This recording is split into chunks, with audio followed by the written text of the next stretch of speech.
Fuck, this is going to be intense. Palms are sweating. It's like my first time. Remember your first time? Yes. Yeah. Uh-huh. It's pretty cool.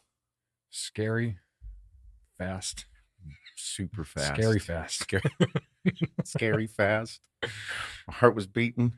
Yep. I didn't know if I was going to do a good job. And then I thought I did a good job, but I probably didn't do a good job. I think I did a good job for me. I did a very good job for me. Yeah. I did a really good job for me. I think everybody does a good job for themselves first time. At least guys do. On the guys' side, for sure. Girls, not so much. They're like, really, that was it. I thought it would be more special. And then their husbands make them watch this shit. And I was referring to sex, but then brought it back to the podcast and all our videos. You got it. You picked that up? I picked it up. And you're a sharp one. All right, everyone. Good morning. Good morning. Welcome to the HWMF Podcast. I'm your host, Seth Feroce, here with my heterosexual life mate, Ironman World Qualifying, Ironman World Competitor, Mr. Robert Doutrick. Good morning. Good morning. It has been a minute. It has. A long minute, a little bit of a break, Mm-hmm. super intense, super great things occurring. Now, looking to my left, your right. Yes. People have been, everybody knows by now, not everybody, but we released it. Yeah. We're recording this on Monday morning, and we're releasing our new licensing deal this evening at 8 p.m. Eastern Standard Time. We have a licensing deal with Warner Brothers. Yes, we do. Yours truly. Our Christmas flavors this year are a license deal with the movie Elf. You know, the like most popular Christmas movie of all fucking time. Yes. It's us. We got it. We did. The team has been working incredibly hard on it. This has been literally 11 months in the process. I could not be more proud of the team, and I had to bring it up immediately. I just had to. Yeah. I mean, a project that even Warner Brothers was like, I don't know if we have the timeline to make this. And we're like, oh no, we got this. And they were like, we don't doubt you. It's just, we got some things to go through. Sure. So, I mean, to think that you and I, silly podunk 7 years ago, broke as fuck, got to deal with Warner Brothers. And they're like, hey, we'd love to do business with you. And we're like, yeah, yes, we'd love to do business too. Same. Oh, same. It is an awesome project. We have 3 flavors, 3 holiday limited release. These are actually limited release flavors. You know, that stupid stuff we've done before. We're like, hey, it's limited, and then we don't make it limited. These are actually limited. They for sure are. They will be available from November 14th until the end of the year, or until they sell out, which might be pretty quick. We have maple syrup on pancakes, peppermint bark, and white chocolate spice. All absolutely delicious, as always. We don't really miss on flavors. No, No, we don't do that. we are very particular. But we have an incredible deal with Warner Brothers, and I could not be more excited. It's got to be the coolest licensing deal in the industry history, It was the most fun I've had on a project. without a doubt. Yep. And there's no way it could have just been one person. Had to take the whole team. This was all hands on deck for 10 plus months. It was intense. Yeah. I'm super pumped about it, but I wanted to just chop that one up because everybody saw it and they're like, man, there they are. Yep. It's awesome. See them online. You're going to see them. Buy the whole set. I'm pumped. But everyone, before we get started and get into this, I told everybody this is going to be a very intense podcast. This is not going to be for the faint of heart. This is not going to be easy. It hasn't been easy for the past 11 months. It's been very intense around here. And you know, we don't just talk a whole lot of bullshit. We actually live by what we say. And one of the mottos that we have is to shut the fuck up and do the work. And over the past 11 months, everyone here, me, you, Mike, everybody at Axe and Sledge, All American Roughneck, had to shut the fuck up and do work in order to get to this position. And this, like we just said with Elf, has been a year in the making. This is the reinvigorating of our companies. This is setting the tone. So it's going to be super intense. You will find out why we haven't done a podcast in so long. You're going to find out what has happened here over the past 11 months. and why we are in the position we are, which is absolutely fucking tremendous. It's going to be intense. But before we get into all that stuff, I just want to thank every single person that has ever supported our companies. Every single person that has ever supported, bought an Axe and Sledge product, whether it was online, at a store, Vitamin Shop, GNC, anywhere. You supporting these brands, All American Roughneck, Axe and Sledge supplements, is why we get to do what we do.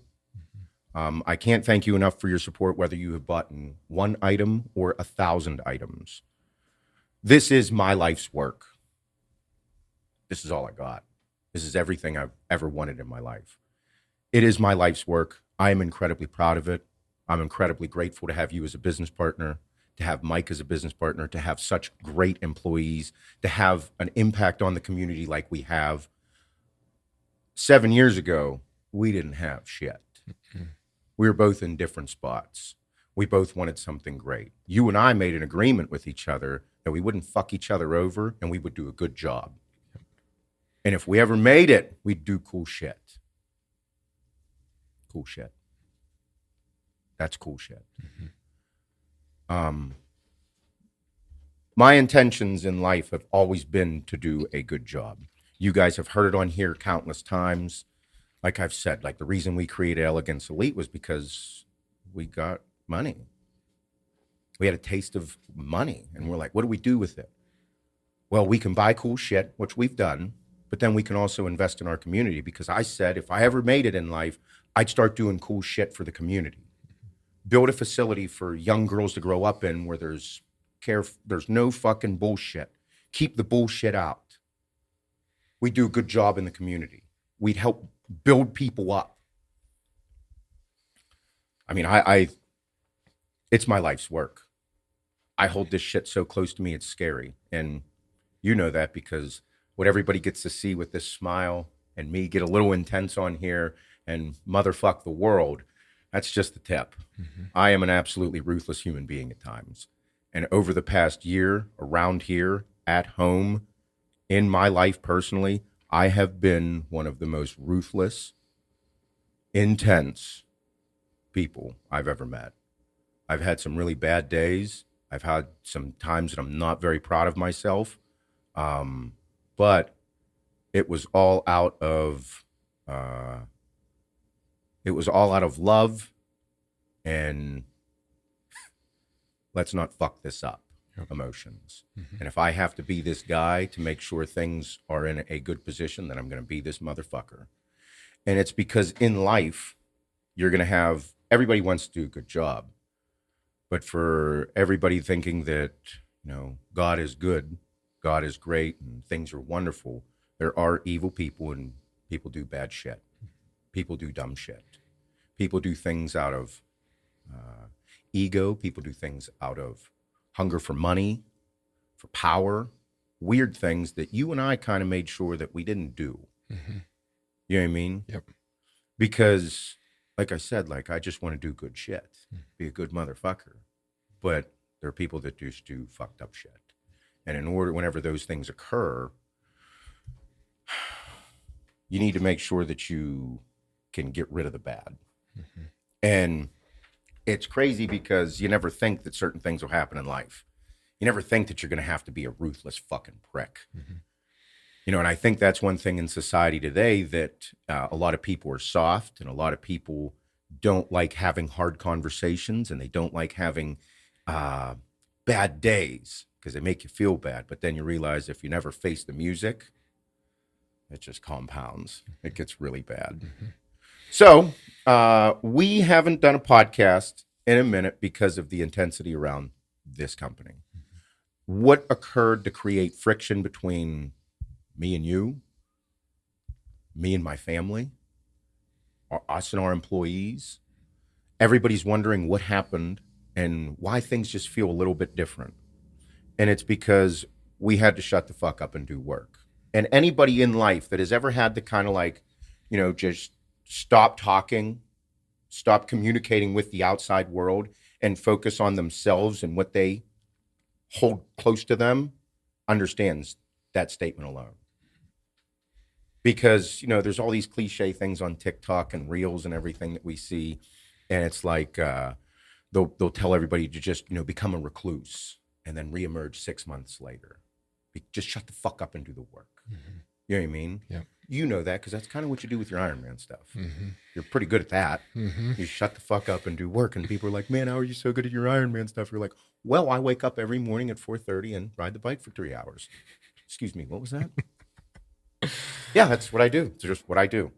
There's a whole lot more than that. Yeah, but from a very simplistic standpoint, that's what I do. Mm-hmm. How do you go from the bike to the run? Well, you get off the bike and start moving your legs. It's just the easy way to go through to look at this situation. Mm-hmm. And but it's not fun. Is it?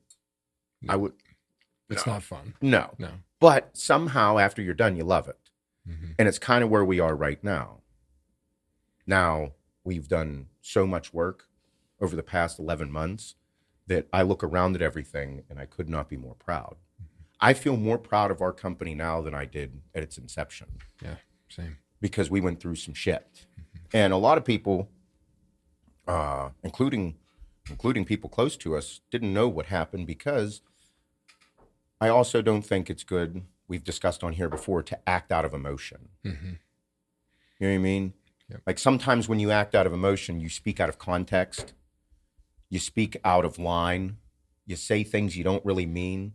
It gets ugly. Mm-hmm. And that's one of the things that I've done at home because I took all my burden, all my emotions, all my feelings home with me. And through everything that occurred, I'm not going to have the same, I will not have the same relationship with Hannah. Mm-hmm. Our relationship has changed over the past year because of, there'd be nights, weeks, whenever I was just silent. I didn't say a fucking word because of the intensity. So, we might as well dive into it and explain everybody because I personally believe that right now, coming back to this, we owe it to all of our people to tell them what occurred at our company, why it happened, and explain everything because people, there's so many different rumors that have gone on about our company, the demo crew in the Facebook group going, what the fuck is going on? Mm-hmm. And again, there's a time and a place, everyone. I'm pretty strategic with everything that I do, mm-hmm.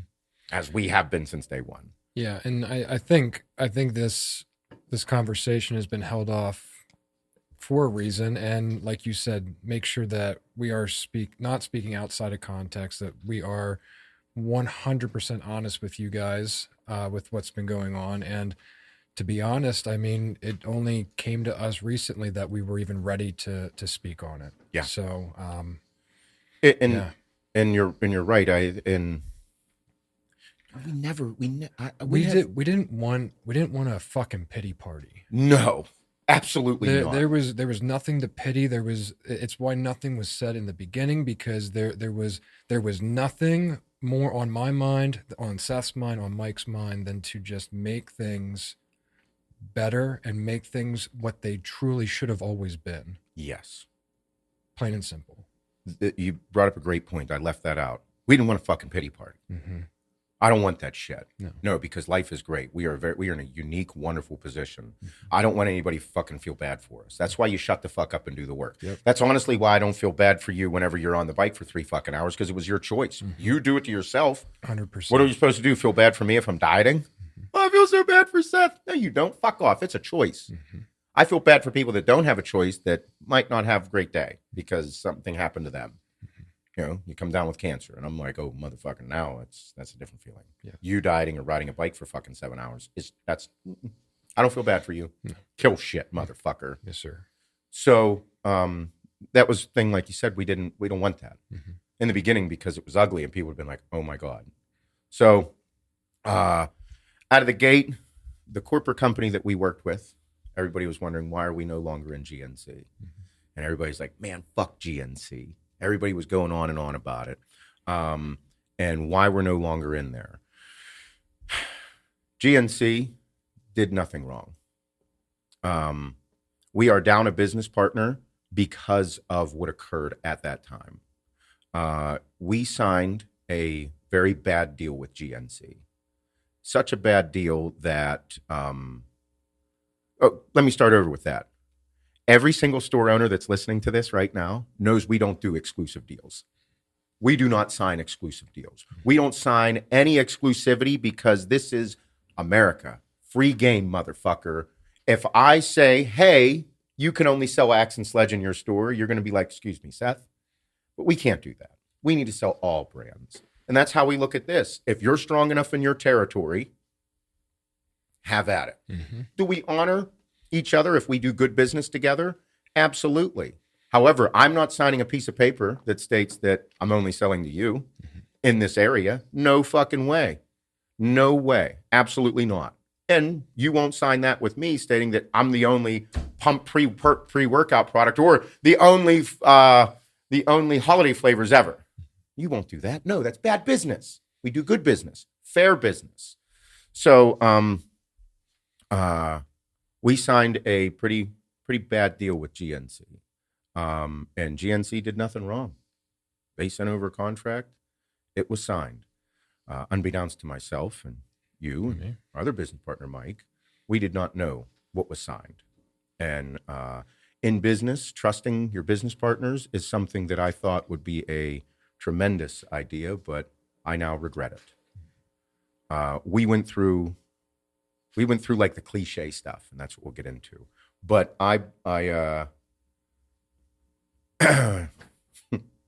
so bad GNC deal was signed on our behalf. They did nothing wrong.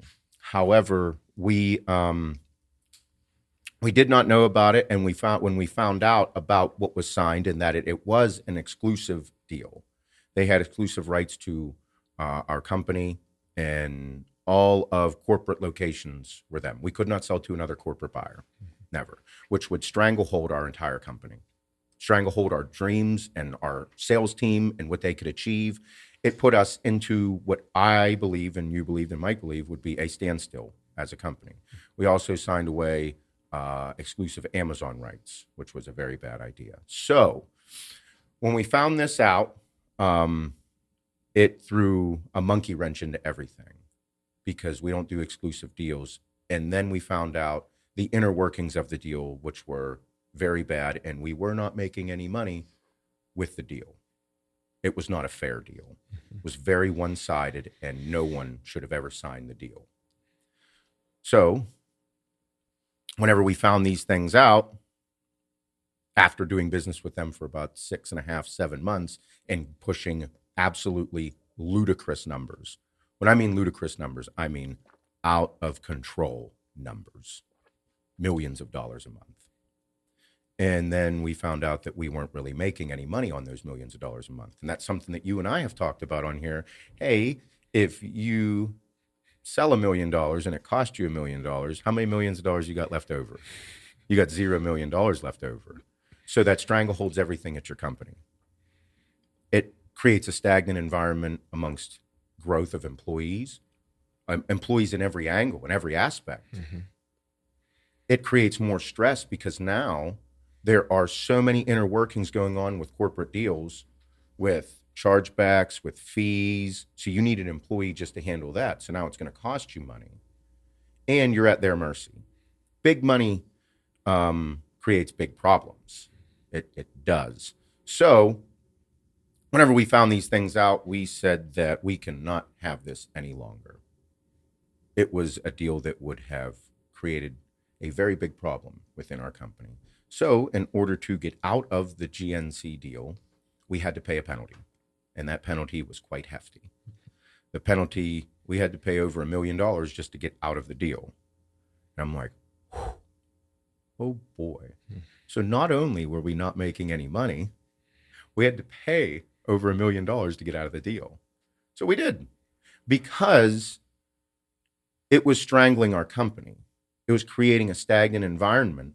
And whenever you do business, like we do with all of our wholesale accounts, you do fair business. This was not fair. And in order to get out, to make sure that we could grow as a company and do a good job, we said, nope, we're going to opt out of this contract and pay the penalty. in order to make sure that we have sustainable growth over the next 2 years, which where we are now, I'm very glad we did so. Mm-hmm. So at that point, that's whenever we had to all make a decision on what was going to occur at this company, and that is why we are down a business partner. There was a couple other things that occurred with the company that I could not stand for on the back end. You couldn't either, because that's not how we do business. Mm-hmm. And we stated that it's time to move into a new direction. So we did. So 4DH went to 3DH. Then we found out through those big numbers with the corporate deal, we were ordering a stupid amount of product. And our manufacturer loved it because we were ordering hundreds of thousands of units. And it turns out that that bill wasn't really getting paid on time. You and I didn't know about this because we had trust and faith. The whole sticking in your lanes. Stay in your lane. Yep. Seth, go film YouTube videos. Make sure morale's good. Make sure everybody's up. Bob, how about you design some T-shirts? Yep. Do that. Got it. You got it. Let's kill shit, gentlemen. Mm-hmm. We are a fucking four-headed monster. Well, didn't really happen. So we got on a phone call and realized that we owed our manufacturer millions of dollars. I'm like, oh boy. So at that point, that's whenever we had... because we do good business. We're not pieces of shit. We're good guys. We're silly podunk guys that work their balls off, that stayed in their lane and trust people, shook hands, hugged, loved, ate together. We ate together. We never really starved together. We ate together. We got fat together. And at that phone call, I'll never forget it. I was like, oh my God. In the span of 3 weeks, in cash, we had to shell out millions of dollars in cash. And I said, oh my goodness. Now, that conversation that we had with our manufacturer was stupendous. They were, after the second conversation was, after the first one, we said, we're going to make this right. We're going to do a good job. And we did. However, like in business, you produce a product, you fucking pay us, we're gold. Mm-hmm. Simple. It's an easy concept. However, somehow money, power, and ego changes everyone. So, had that conversation with the manufacturer, and Mike, myself, and you said, we're going to make right by this, and don't worry, we're going to take care of everything. And they're like, please do. Mm-hmm. So we did. So within a span of 3 weeks, we shelled out over almost $3 million between everything.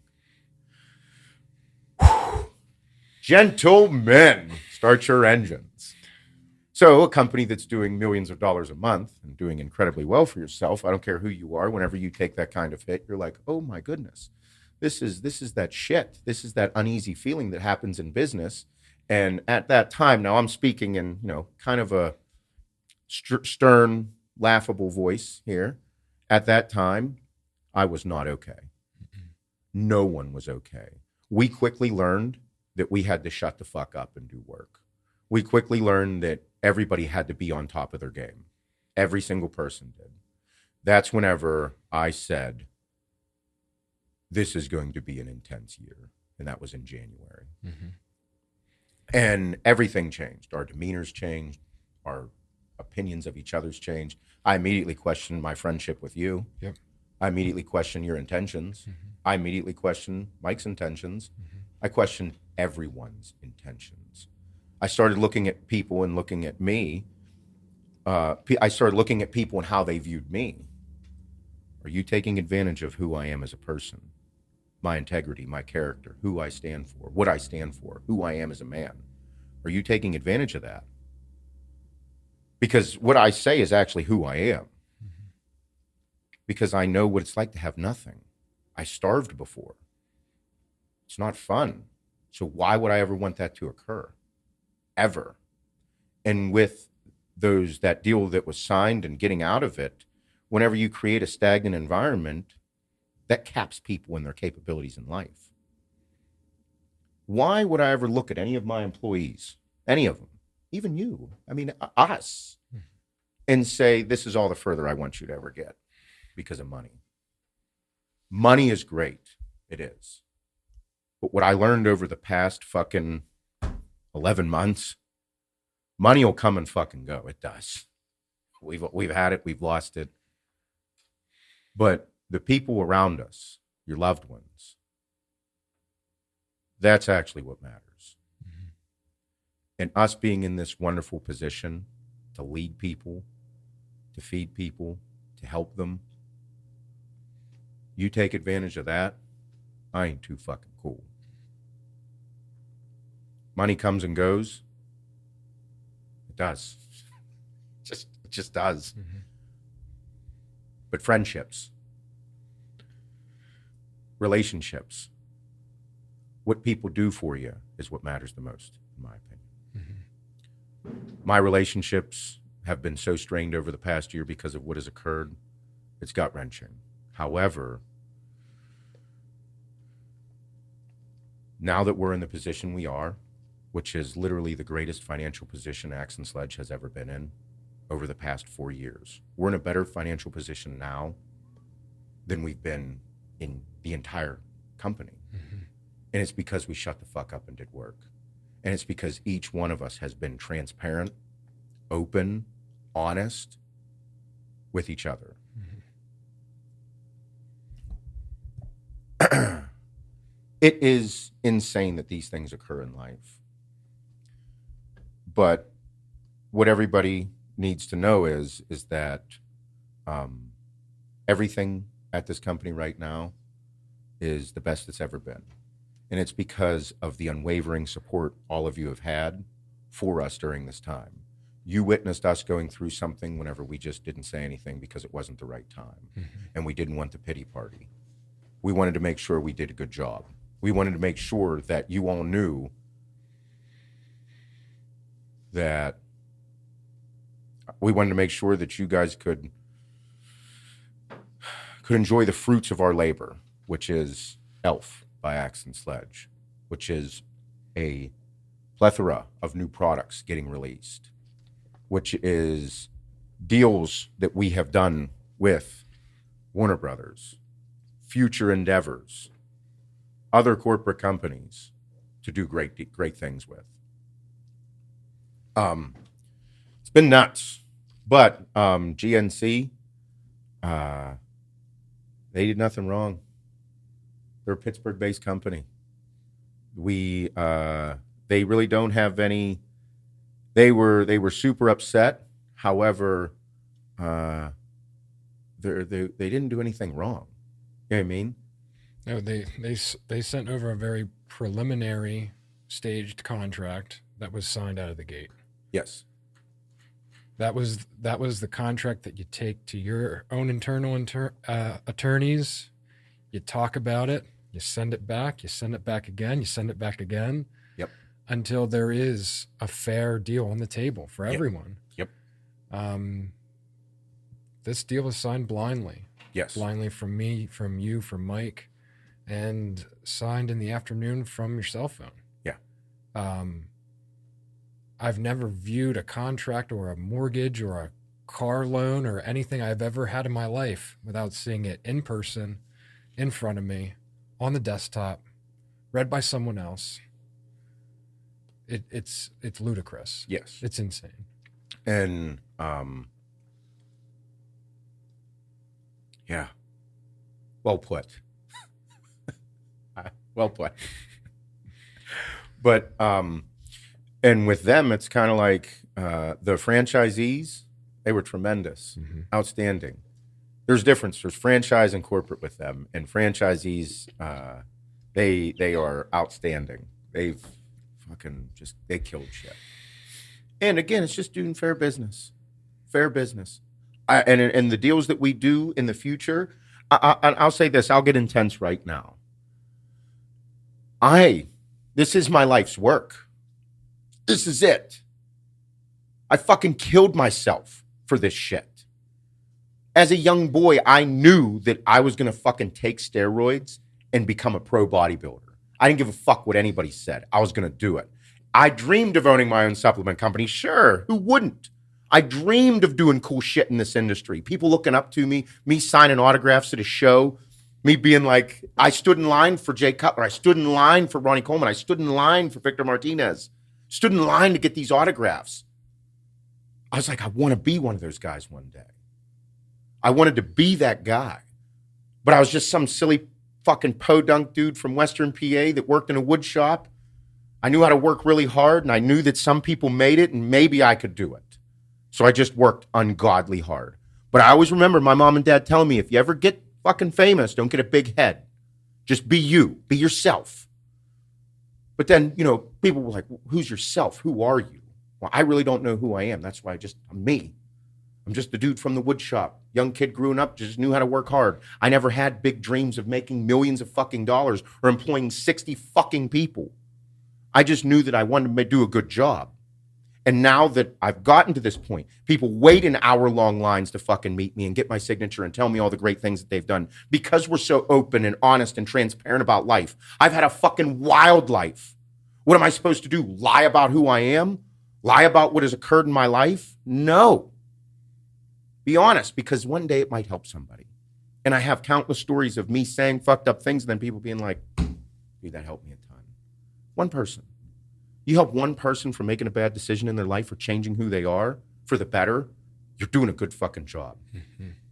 So me being in this position and keeping my integrity as a man and standing up for the fucking good, this is my life's work. And if you take advantage of me, my people, the employees that we have, I will not fucking be happy. Because not everybody is here to be Seth Feroce or a business owner. They're not built that way. That's what makes the world go round, is how special each person is, how unique they are and their capabilities. That's why you don't fucking cap somebody. You continuously push them. Even whenever they don't want fucking push, you give them a little fucking nudge. They might hate you. They might hate you for a minute, but then a year later, they're like, remember that time you told me that shit that I got mad at you about? And you're like, yeah, thank you. Why? Because it took them to the next fucking level. And now they're a better individual because of it. You take advantage of that shit, I ain't gonna like it. And in business, you have to protect yourself from those things. Because around every fucking corner, no matter who it is, an opportunity is there to be taken advantage of. And this is just a learning experience. A really fucking expensive one. A really fucking emotional one. One that taxed every single angle of my fucking life. Every single fucking one. My relationships with my people will never be the same. I will never look at life the same. Simply because we had to fight ungodly hard to make sure that we're in a position we are. And it's an insane position because, again, we're in a better financial position now than we've ever been as a company. We have a deal with Warner Brothers. We have other deals and other products that are getting released later this year and next year that are unbelievable. Because you shut the fuck up and do the work. You don't have problems, just more work to do. I love my people. It's why we fought harder these last 11 months than we did in the beginning to get things off the ground. Absolutely. We had way more to lose. And I'm not talking that our homes and our things. It's our people. That first thing that hit my head, the first thing that hit your head when all this went down was, what about our people? How do we make sure they are okay through this entire transition, whatever this transition is? Cleaning up the back end, cleaning up the front end, making sure the three of us are transparent with each other, making sure we are transparent with every single department within the company so everyone can lead their job instead of just telling me, hey, I'm doing my job. It's all okay. Well, no, I want to see that it's okay. Show me. I want to see it every day. Every day. Every day, every Friday, the once a month, the once a quarter, the halfway through the year. I want to see all the shit all the time. And we had an amazing foundation built at this company, but with little gaps. And I think we finally have systems in place, checks and balances in place, things in place with one another as business owners that none of us ever feel the pressure that we're making a decision on our own, Nope. good or bad. Nope. We make them together, and Yep. and that's the way we continue to do the business, because we were very successful for 4 or 5 years doing it the wrong way. Yes. Not ever wrong to our customers. You guys were always on our number one. It's that thing. It's not even. Yeah. It's not. It's not them. It's not that we were doing it wrong. No. It's that. I think that whenever big money, big numbers, and power comes into play, people change. Yeah. Dude, I look at life different. I look at money as a fucking tool. Mm-hmm. It comes and goes. It literally does. Yeah. It's here. It's gone. Look at the numbers that we do. They're astronomical. It just comes and goes. It's a fucking tool. Okay? It's a tool. The reason people love us and support the companies is because they relate to it. Grabs a hold of them. It makes them feel some shit. Because you and I, when the fuck have we lied on here? I don't. Nope. I already know what it feels like to lie, cheat, and steal. I've done them all. I have fucked up a ton of shit in my life. I said years ago, I'm never going to do it again. Not going to lie, cheat, or steal. Well, that's why we haven't been on here. I'm not going to come on here and lie and tell you how great my life is going right now. Yeah, Because it wasn't. No. You guys know, you followed my journey into this, whatever I'm doing with Iron Man. I no longer was doing it for why I fucking started it. I did it just to numb my fucking self from everything else that was going on in my life. Literally numbed my mental state, my body, my energy, sucked it out of me, because it wasn't, that spark was not there anymore. And I was just trying to keep whatever was left alive as long as I could. Yep. And that's what each of us did in our own right, whatever that was, and were me and Kim okay the last 10 months? Fuck no. Nope. Like the power couple. Everyone's like, oh, look at Bob and Kim, so happy all the time. No, man. We went through the realest part of life, just like all of you do on the daily. Yep. We never made it. We still haven't made it. The journey is making it. And we had to change the way we did things personally and as a business this year. Very challenging. Incredibly challenging. And like we've said in the beginning, it wasn't about like a pity party. Mm-mm. I don't give a fuck. Don't feel bad for me.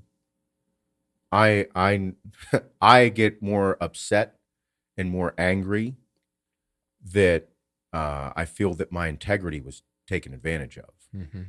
Like, I don't want anything bad, dude. No way. I want to do good business. It's like we always joked about here, like the whole holiday season is beautiful. Like, I want to do such good business that we get with our people. Like this weekend, we went up to see Vincenzo at his gym. I want to go. I don't want animosity between myself and any partnerships that I have with anybody. Why? Because whenever I see you, I want to shake your hand, I want to hug you, and I want to go eat with you because we eat together. What I mean by that is we make money together. We eat together. Fuck yeah. Let's laugh and talk about things that don't relate to business, about how you're going to buy your son this new thing because he's 6 years old and he's really into this. I want you to tell me all about it. I want people to ask me about my daughters in gymnastics and how good they are and what they're doing in their lives to make their lives better. Not my life, but the people in my life that I'm connected with. That's what I want to have conversations about. I don't want to talk about work. We already have a deal about work. You do your fucking job, I'm going to do my job, and we're going to do fair, great business together. It's easy. We have to cover anything? Sure, let's talk about the new flavors coming out. You guys want to be a part of it? Great. Let's do fair business where everyone wins. Because at the end of the day, we are in a position of doing cool shit for the community of people. We're in a position to make other people's lives better. I'm in a position to film a video and make people feel some shit. Man, is that a unique position to be in? Because there's people that wake up every single day and go to a job that they fucking despise. They come home upset. They come home to their families upset that they work this job. You come home every day upset that you work at this job and you're like, fuck, I wish something could change. You're not in a very good state of mind. You're not there to be like, oh, I'm so excited. You come home and want to grab a fucking beer and relax for 5 minutes before you have to even see your wife or your kids. What we have here in the environment that we created with our people was an environment where people were excited to come to work. Whenever people were excited to come to work and love their job, love the place that they work, they go home better people. They go home more ambitious. They go home and want to be a better dad. They go home and want to be a better significant other. They go home and want to be a better part of their community. What we have here created a better fucking environment for our community just because you and I wanted to start a fucking t-shirt company. Started with $2,200 fucking dollars. You want to take advantage of that? I ain't fucking cool. Because I know what it's like for life to suck. You know what it's like for life to suck. Yep. So, whenever we have this ability, I just want to do good business. Because in today's society, everyone knows that politicians are full of shit. You can't trust any of them. 0 of them. Because you can smell their bullshit a mile away. How many people are upset with their lives right now? A lot.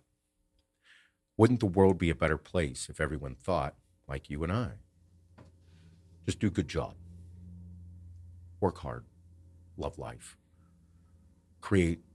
Whenever I say work hard and love life, I mean work hard and be the best motherfucker you can be to create an environment around you where people just want to do cool shit. They want to do more. This isn't it for everybody right here. This isn't the cap. Like, I'm not capping Ben right here. I'm like, Ben, like, you've been here for fucking like 128 days. Good job. I don't want Ben to be at 128 day Ben. If Ben is like he is on day 1 and day 128, I'm going to tell Ben you need to step your fucking shit up. I want to continue to watch Ben grow as an individual so that Ben becomes something so incredible that he goes home and fucks his wife harder, that he goes home and has a better life, that he goes home and tells all of his family at the holidays what type of fucking company he works for and is proud of it and is excited about it. He's like, you won't fucking believe what we did. You want to hear what we did? We shot this whole entire great thing for Elf, the movie. Yeah, the company I work for, they have a deal with Warner Brothers. We released 3 protein flavors this. Now, all of his aunts, his mom, his dad, his grandma, they're going to tell everybody what their nephew, their grandson, their son, who he works for and what he does. Ben films all that stuff. Yeah, this is the video he created. He did it. Now, doesn't that sound a whole lot different?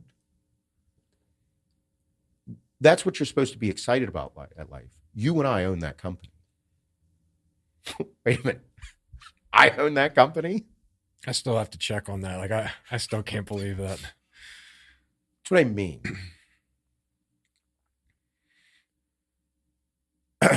Through this whole thing, I didn't say it earlier, and I say it every time I talk about it to people so that they understand the position. There is one man at this company that this company would not be what it is today without. He's probably one of the most savage, great human beings I've ever met, and that's Mike Roden. That man and what he has done for this company over the past 11 months, I owe everything to. There's just no other way to put it. This company doesn't operate the same without all of us together, but if he did not step up to the plate the way he did and do what he did and operate at the high level that he did for the extended period of time, we would not be in this position. Yeah. That man is one of the most smart, savage human beings I've ever met. I am incredibly honored to call him a friend, a business partner, a brother. That man is one of the baddest motherfuckers I've ever met. Hands down.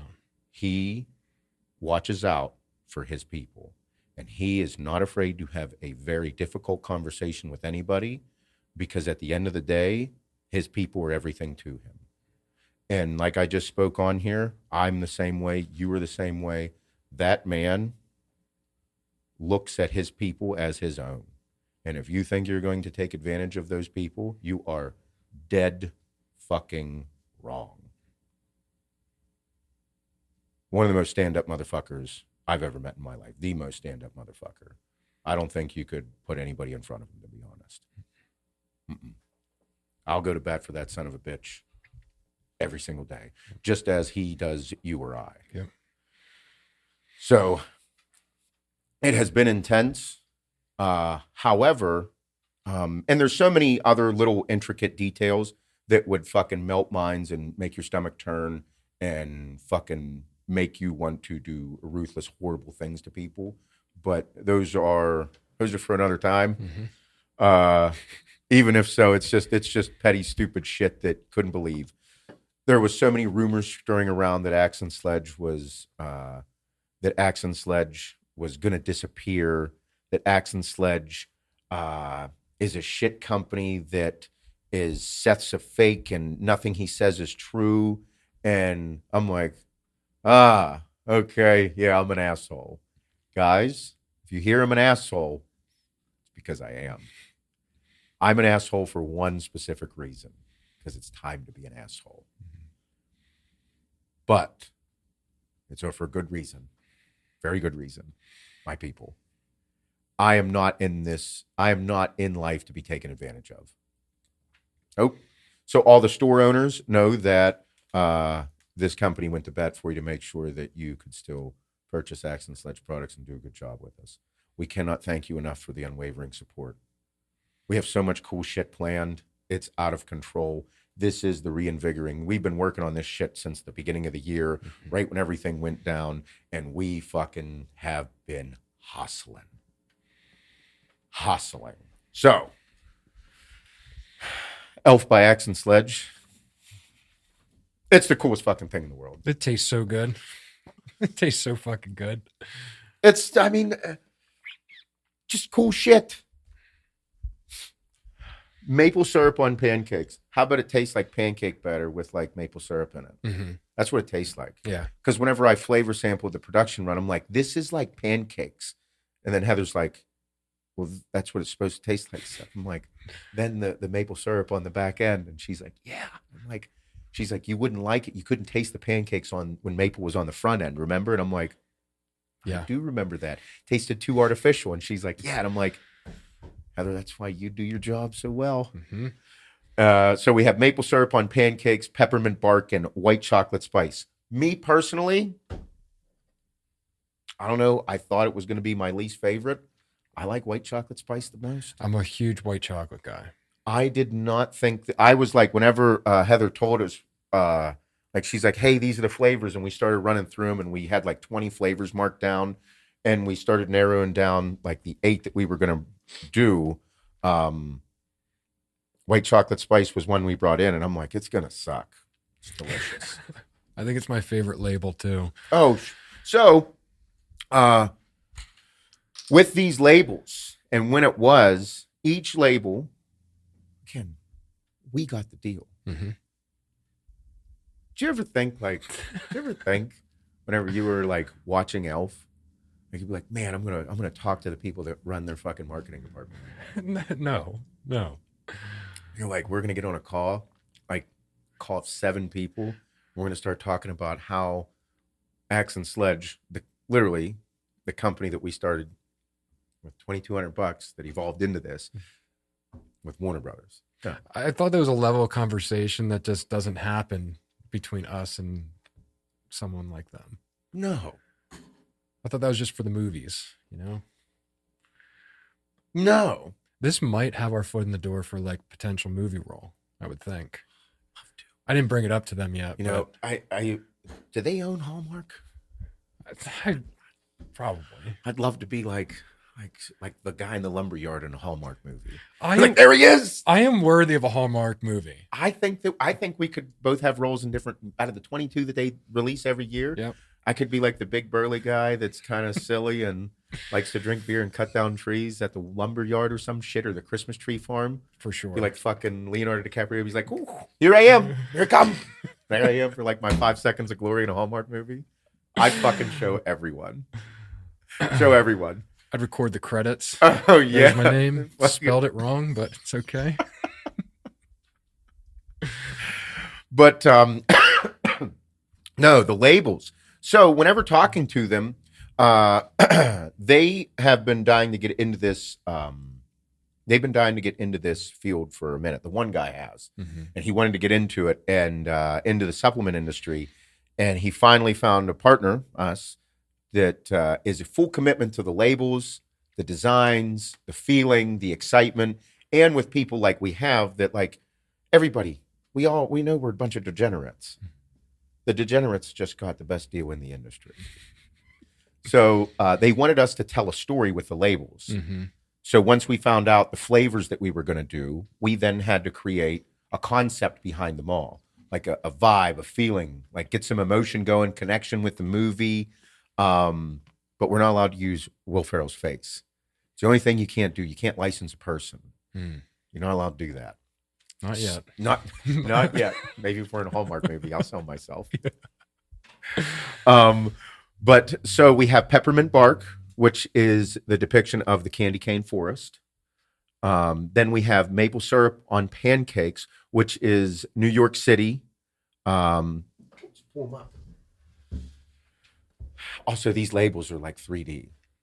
They're all touch, so everything pops off. You scroll through it, and it's awesome. So it's a depiction of New York City, him traveling through New York City. You see the Bigfoot, whenever he looks like Bigfoot walking through the forest. Yep. So you have that. You have maple syrup everywhere. We have the snow globe of New York City there. The snowflakes and everything popping off. And then this label, the white chocolate spice. This one we were like, I don't know what we're going to do. We're a little stumped because we were going through it, but you got to tell the story. So this one is the inner workings of the department store. You have over here Gimbals, which is on the right-hand side of it. You have the Jack in the Box, all the different decorations hanging. They all pop off there. You can feel everything. The Christmas tree, the nutcrackers within the store, Santa's seat over here with the other presents. So you have that whole inside the department store vibe. Super cool. Yeah, it was great working with. I mean, Warner Brothers, like someone of this caliber, the assets and the amount of the catalog of artwork that we had access to. It was just really cool to see how a company like that handles business. Yes. You know, it's amazing. And on here, I forgot this. This was a big topic. We wanted to incorporate all the quotes. Quotes from the movie. So there's a quote on each, different quote on each can that we put down here in the corner. I love it. So make sure you get them all so you can see what it is. These things, I mean, each one of us has 3 of them in our offices now. Like you have to get the whole set, use them all. Don't screw up the seals. Pop them off, pull them off nicely so you can put them back up there so you can set them on your shelf. Super proud of this one. It's incredible. I'm still not over it. Still not over it. So good news today. I saw a dog. Like that movie's, it's funny as hell. We elves try to stick to the 4 main food groups: candy canes, candy corns, syrup. Best way to spread Christmas cheer, singing loud for all to hear. I love Christmas movies. I love them. Man. Very, very cool. Very cool. That was crazy about all the assets too. Like how like all these things work from their assets. Their assets are on like a deeply encoded like system that I had no business. Anytime I wanted to see it, I'd have to call Shane and be like, Shane, can I come to your office and look at all the assets? Only the smart people here like knew how to get in. Yeah. I mean, for good reason too. Yeah. Like these are all their assets that that the design team could use. Super cool. This is one release that literally required every single person at this company. There's not one person at this company that was not involved with this product, which is super cool. Find it fascinating. Mm-hmm. So Emmy, this is literally Emmy's favorite movie. You know how many so we were at the event this weekend at Vincenzo's up in New York. Yeah. And everybody's like, hey, what are the flavors? I'm like, would you like to know? And they're like, I'd love to know. One guy was Dom Musto. He's in the demo crew and great kid. He was there with his buddies and he's a fucking diehard, really good dude. And I was telling him, I'm like, okay, we're releasing it Monday, but we're in person here. Let's shoot the shit. And I was like, we have a deal with a movie company. And they're like, a movie company? I'm like, yeah, for a Christmas movie. And I didn't tell them. And I'm like, it's with Warner Brothers. And they're like, what? I'm like, yeah, dude. And the guys goes, I was like, it's a Christmas movie. I was like, what's your favorite Christmas movie? And he looks at me and then his buddy's like, Elf. Like Elf, and starts going off. And I'm like, the first fucking movie you said was Elf. And I'm like, I just showed Stoneface. I showed no emotions. And but then I was like, put it this way. It's literally everybody's favorite Christmas movie. And they were just they were going nuts. It was exciting. But I mean, it's the fun of it, the fact that we get to work with Warner Brothers. They're gonna we partnered with them for this, so it's gonna be a fun release. It's gonna be fun going forward with them. I expect to do cool shit. It's awesome. It really made me excited for Christmas. Like usually I'm honestly I'm a Thanksgiving guy. I'm the last person to get on board with like early Christmas shit because I love Thanksgiving. Yeah. I like waiting till after Thanksgiving to get the tree. Yeah. It's just, this got me excited. I saw in the comments, I posted that video last night of me with SJ doing the Jack in the Box. Yeah. And the guys, one dude was like, it's not even Thanksgiving yet. I'm like, yeah, but you don't get it. You're not a jerk off that ever got to deal with Warner Brothers to be able to do something. I am in the Christmas mode so hardcore, it's not even funny. I don't care if it's 48 days away. I do not give a shit. Sign me up. I'm ready to watch Christmas movies. I'll fucking indulge in every single Hallmark movie ever made. I put one on. Did you really? Kim was like, what the fuck are we doing here? Nice. Like it was a tough one. Nice. It was a tough one. It was like lost her memory again. And I'm like, I've seen a dozen like this. That gets me every time. And like, I don't know, we were tuned up and it was on for like 15 minutes. She's like, you still have it on? I was like, I just haven't changed it yet. Just haven't changed it. It's okay. Yep. It's okay. She's going to get her memory back and she's going to remember everything and that she had a different life, but she's going to love this guy. And then they're going to fall in love at Christmas time. They're going to go skating on the icing rink and he's going to catch her. And then they're going to see each other, look at each other, feel each other. Be a good time. They're going to meet the parents. Yep. Dad's going to be awesome. The mom's going to be the sweetest person in the world. Probably a wedding. Yep. He's going to have like on a fucking collared shirt with a sweater over top of it. He's just going to be a big, thick guy. It's me in 30 years, maybe. Smells like pine trees. You've played this out. I'm one of those guys. I'm in the movie. I don't care. They could call me tomorrow and I'd be like, hey, guys, I got shit to do. I got to go I got to do this Hallmark movie. It's not a big deal. I got a small role. Could you imagine? That'd be fucking hilarious. I would love that you just not mention it to me, and then all of a sudden I'm flipping through, and I was like, "That was Seth for 7.5 seconds." That's me. I know it was. Oh, I'd love it. It'd be awesome. Be awesome, man. But no, it's great. Again, everyone. I can't thank you enough for the support. Can't thank you enough. It's awesome. We have done so many cool things, like with All American Roughneck. Again, it's another company that we're just shutting the fuck up and doing work. Like the flannel you have on. It's a custom flannel. Custom fit, custom buttons, custom embroidery, custom fucking choosing of every single thing on there, down to the thread color that is on these. It is awesome. The blue one's probably one of the best quality flannels I've ever had. The material was incredible. Every year, as a business, you should be striving to become better in some way, shape, or form. Like every single year, even if it's just one thing, like Axe and Sledge, all these new products this year, Q4 is our fucking quarter. 1, 2, and 3, weren't really our cores. I was, doing some work. 4 is the one we're fucking having at it. With All American Roughneck, we are in the same category of fucking continuing to level up to get better and better and better at this. The Sherpas are back. The fucking October release was out of control, by the way, everyone. That was a bit much. It was a release that reminded us of a Black Friday vibe because we fucking brought in thousands of flannels and thousands of flannels left in heartbeat. I'm like, oh, good Lord. So we realized that you all love flannels, and that's why we have more flannels on Black Friday.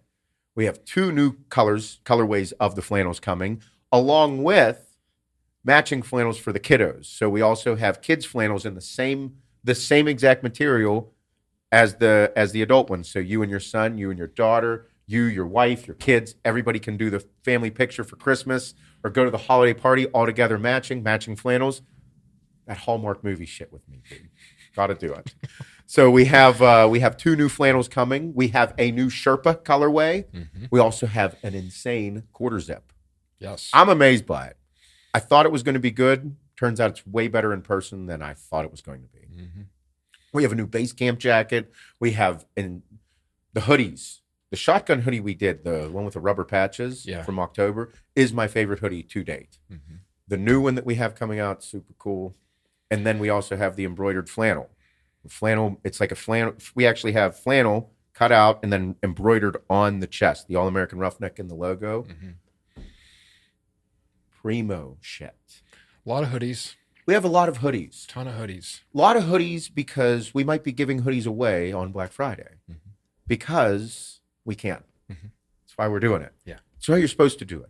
You're supposed to work hard to create an environment where everybody likes working and then make all of your customers appreciate the hard work and know that the company that they're supporting, the people that you're supporting want to make your life better. Wear everything that we do and take everything that we make with fucking pride. Wear every single fucking piece of apparel knowing that I fucking love you and I want you to stiff dick everything. Everything. All of it. You know what I mean? For sure. It's what you're supposed to do. Yeah. I mean, the time that's put into each piece is ungodly. Ridiculous. It's all for the reason. The reason being the last 2 or 3 weeks as items are showing up and we get to physically hold them in our hands. I mean, I get emotional about it. Nick gets emotional about it. He loses it. We see an idea, a stick drawing go into a mock-up, into production, received, and we're like, I can't believe our customer gets to open this up. Dude, because I can't believe we get to open it up. No. You know, I never even saw AAR ever getting to that type of level one day. Because you can't even conceptualize it. You don't even know, like, how am I going to find these sources? How am I going to, how do you do that? And even so much to the point where whenever we're creating this, and this is why you and I get into heated conversations, because it boils down to how we see people wearing it. Like, why that flannel? Why'd we do the bourbon? Why'd we do the Arctic Wolf? We did the bourbon flannel because that's the flannel that I work outside in and I would make as an everyday flannel. That's the flannel that you have on that I'd look fucking nice in. Be able to wear it to dinner, wear it to a party, wear it on like a day whenever I know I'm going into a big meeting if I was still Safety Seth. Right. Or Superintendent Seth.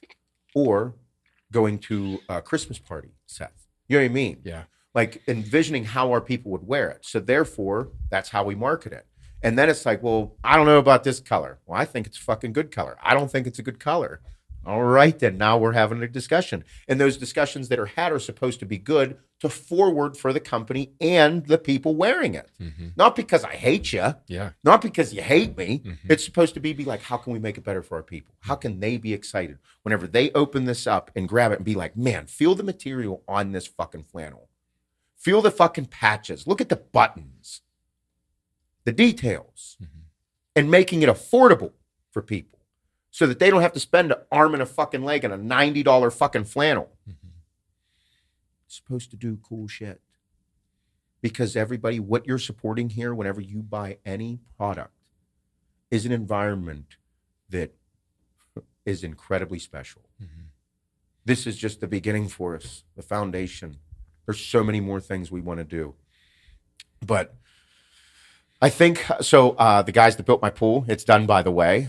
The pool is done, and I'll be filming a YouTube video about the waterfalls and all the fun stuff. I have 3 waterfalls, not just one. So, yeah. I gave them each a Sherpa. The 2 dudes that worked on it, I gave them the Sherpas. And they're like, oh, man, cool, thank you. I'm like, this is the nicest piece of work attire you'll have. It's going to keep you warm through the whole winter. And they're like, man, really great. And I'm like, Justin, he's like, so you guys like do limited releases? And I was like, yeah, we're limited release. This is only in the fall and Black Friday, and then they don't come back. I was like, this is just our work jacket. It's like, I used to work like you guys. So I was like, whenever we have a jacket, like I want it to be durable, warm, and I want it to be the thing that I would get, for Christmas, or my wife would get me, the kids, something like that. And they're like, oh, cool. A week later, the owner of the company, Joe, he comes to the house to get a check and to go over the pool with me and talk about how everything ended up and how it's going. And he's like, hey, that hoodie jacket that you gave to Justin and Jeremy, he's like, how do I get one of those? I was like, oh, the Sherpa. And he's like, those 2 didn't shut the fuck up about that jacket all week last week. I'm like, really? And they were going, he's like, they went on about how great of a piece of attire it was. I'm like, no shit.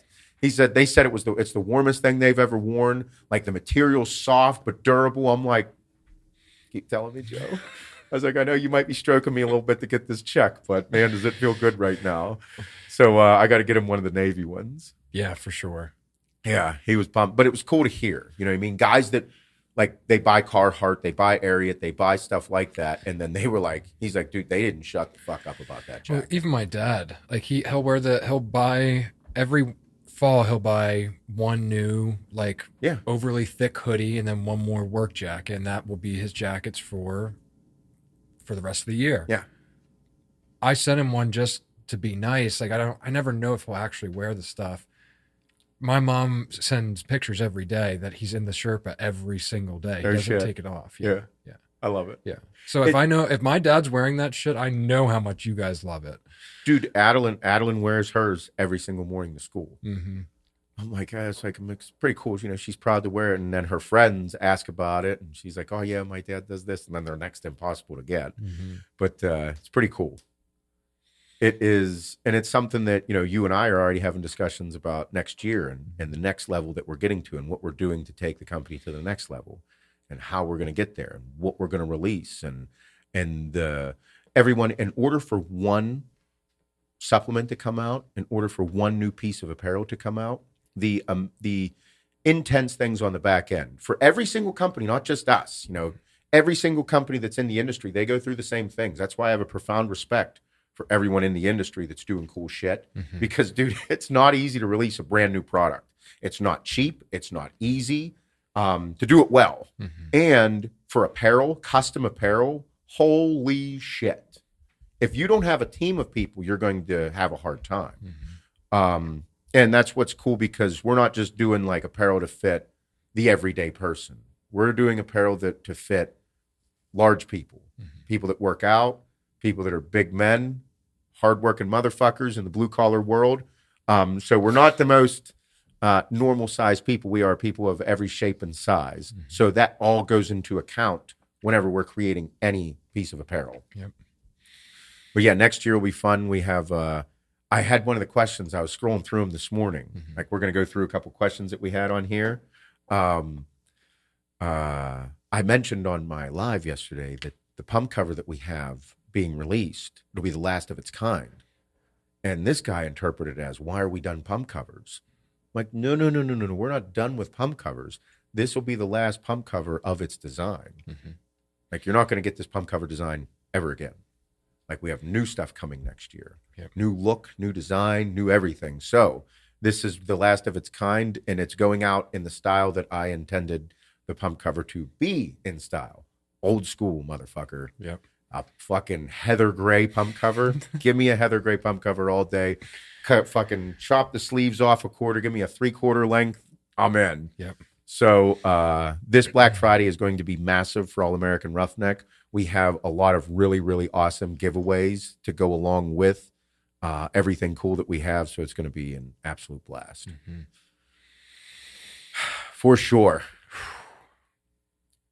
Man, it was intense there for a minute. Mm-hmm. My nose is clear. Been congested all weekend. Really? Yeah. I think it was It's that warm weather and shit. Or New York. probably New York. And the grime. You know what? Listen. I fucking hate New York City. I don't like it. You're not a city guy. I don't belong. I don't like any city, really. I'm not like ever being like, man, you should have been to the city. I just don't like it. It's just not for me. But it's for a lot of people, and I'm not judging them. Being out in the country, people are like, you drive how long? Yeah, it's right down the road. So That's a fucking 15-minute drive, Seth. Yeah, it's right down the road. It's only 25 minutes from the house. They're like, holy fuck. Literally, that's how I look at things. But that's how I like to live. Mm-hmm. Over the hill for most people is like a 2-minute walk. Me, it's like a fucking 10, 15-minute drive. Yeah. Anyway, so we go through the city. Got through the city. We go into Long Island. Have you been to Long Island? I don't know. It all looks the same. Then you haven't. No. No. Long Island's pretty nice. I actually enjoyed it. Long Island's nice. It's cool. I'll take it. I would. Passed, and then Vincenzo lives in Port Jefferson, called Port Jeff. Really nice area. Really? You'd fucking love it. Yeah. Small town, little higher end, because it's near the water. Mm-hmm. That's why they call it Port.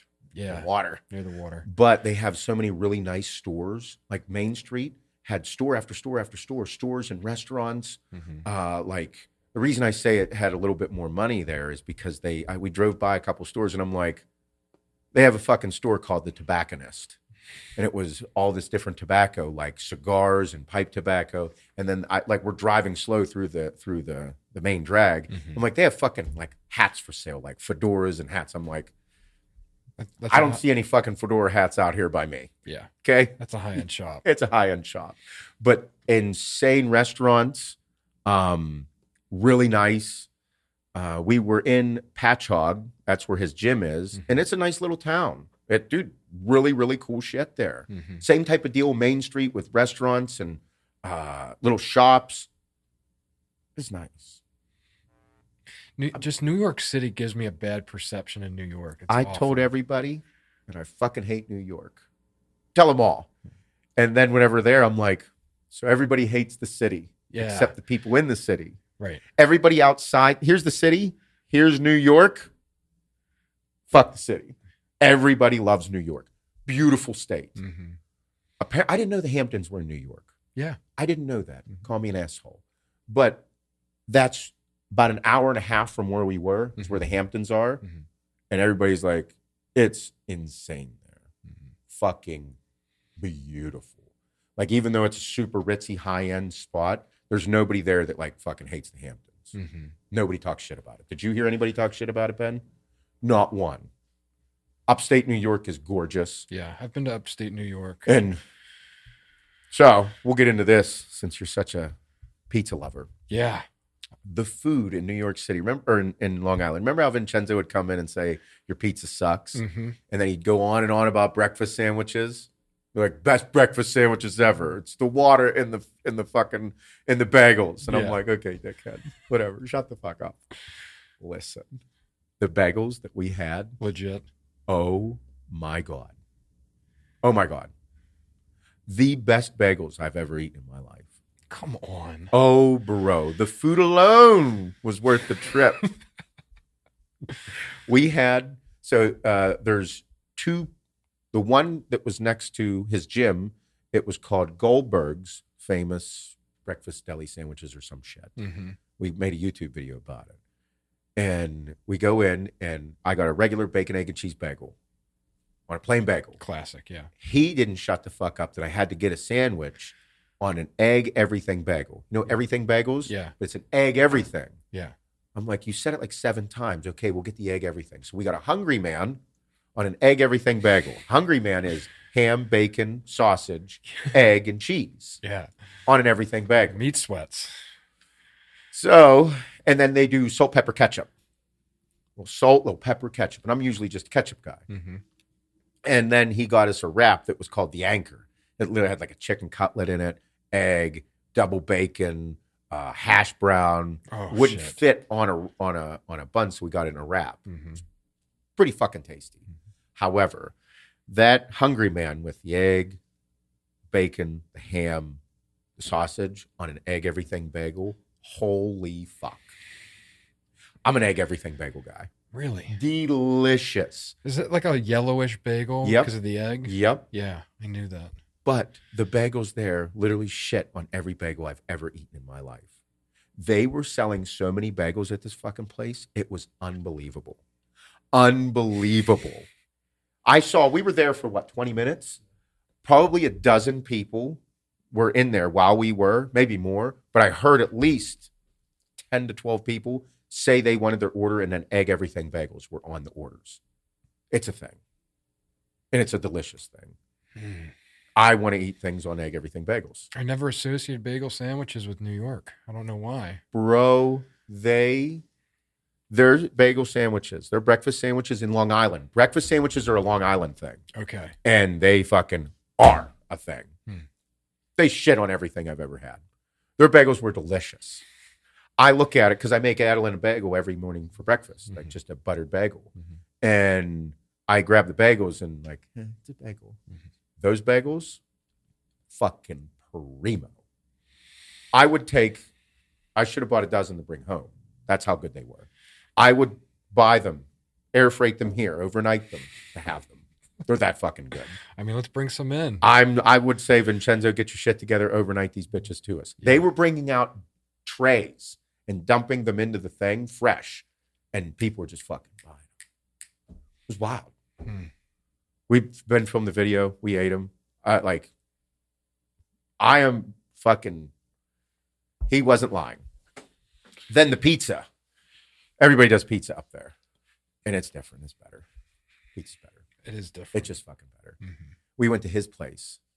We went to two places, but Coliseo is his place. Yeah. It's right down the road from where he lives.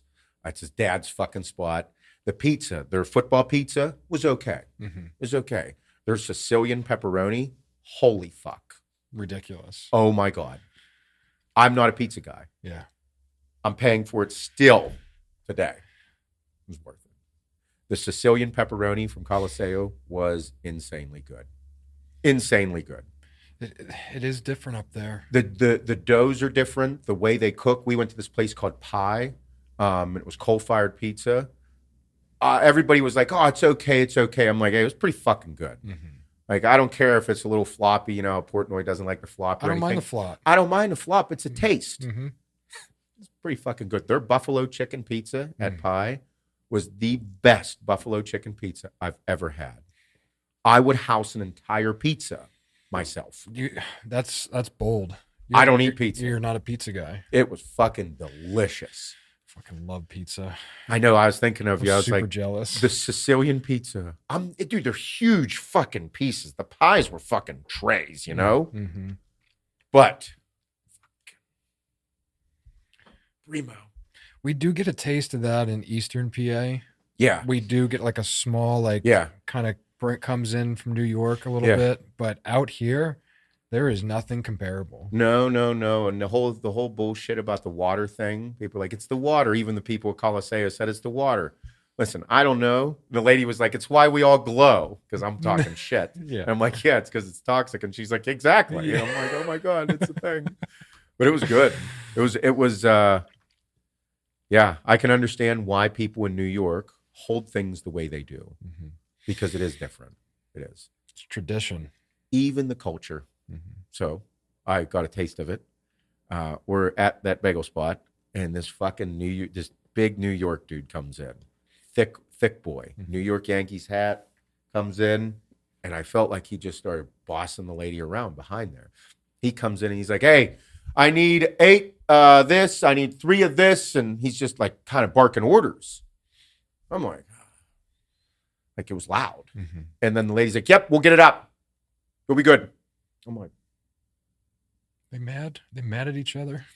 This is just if that man would have talked to me that way if I was working, I'd have been like, "Wait your fucking turn, dickhead.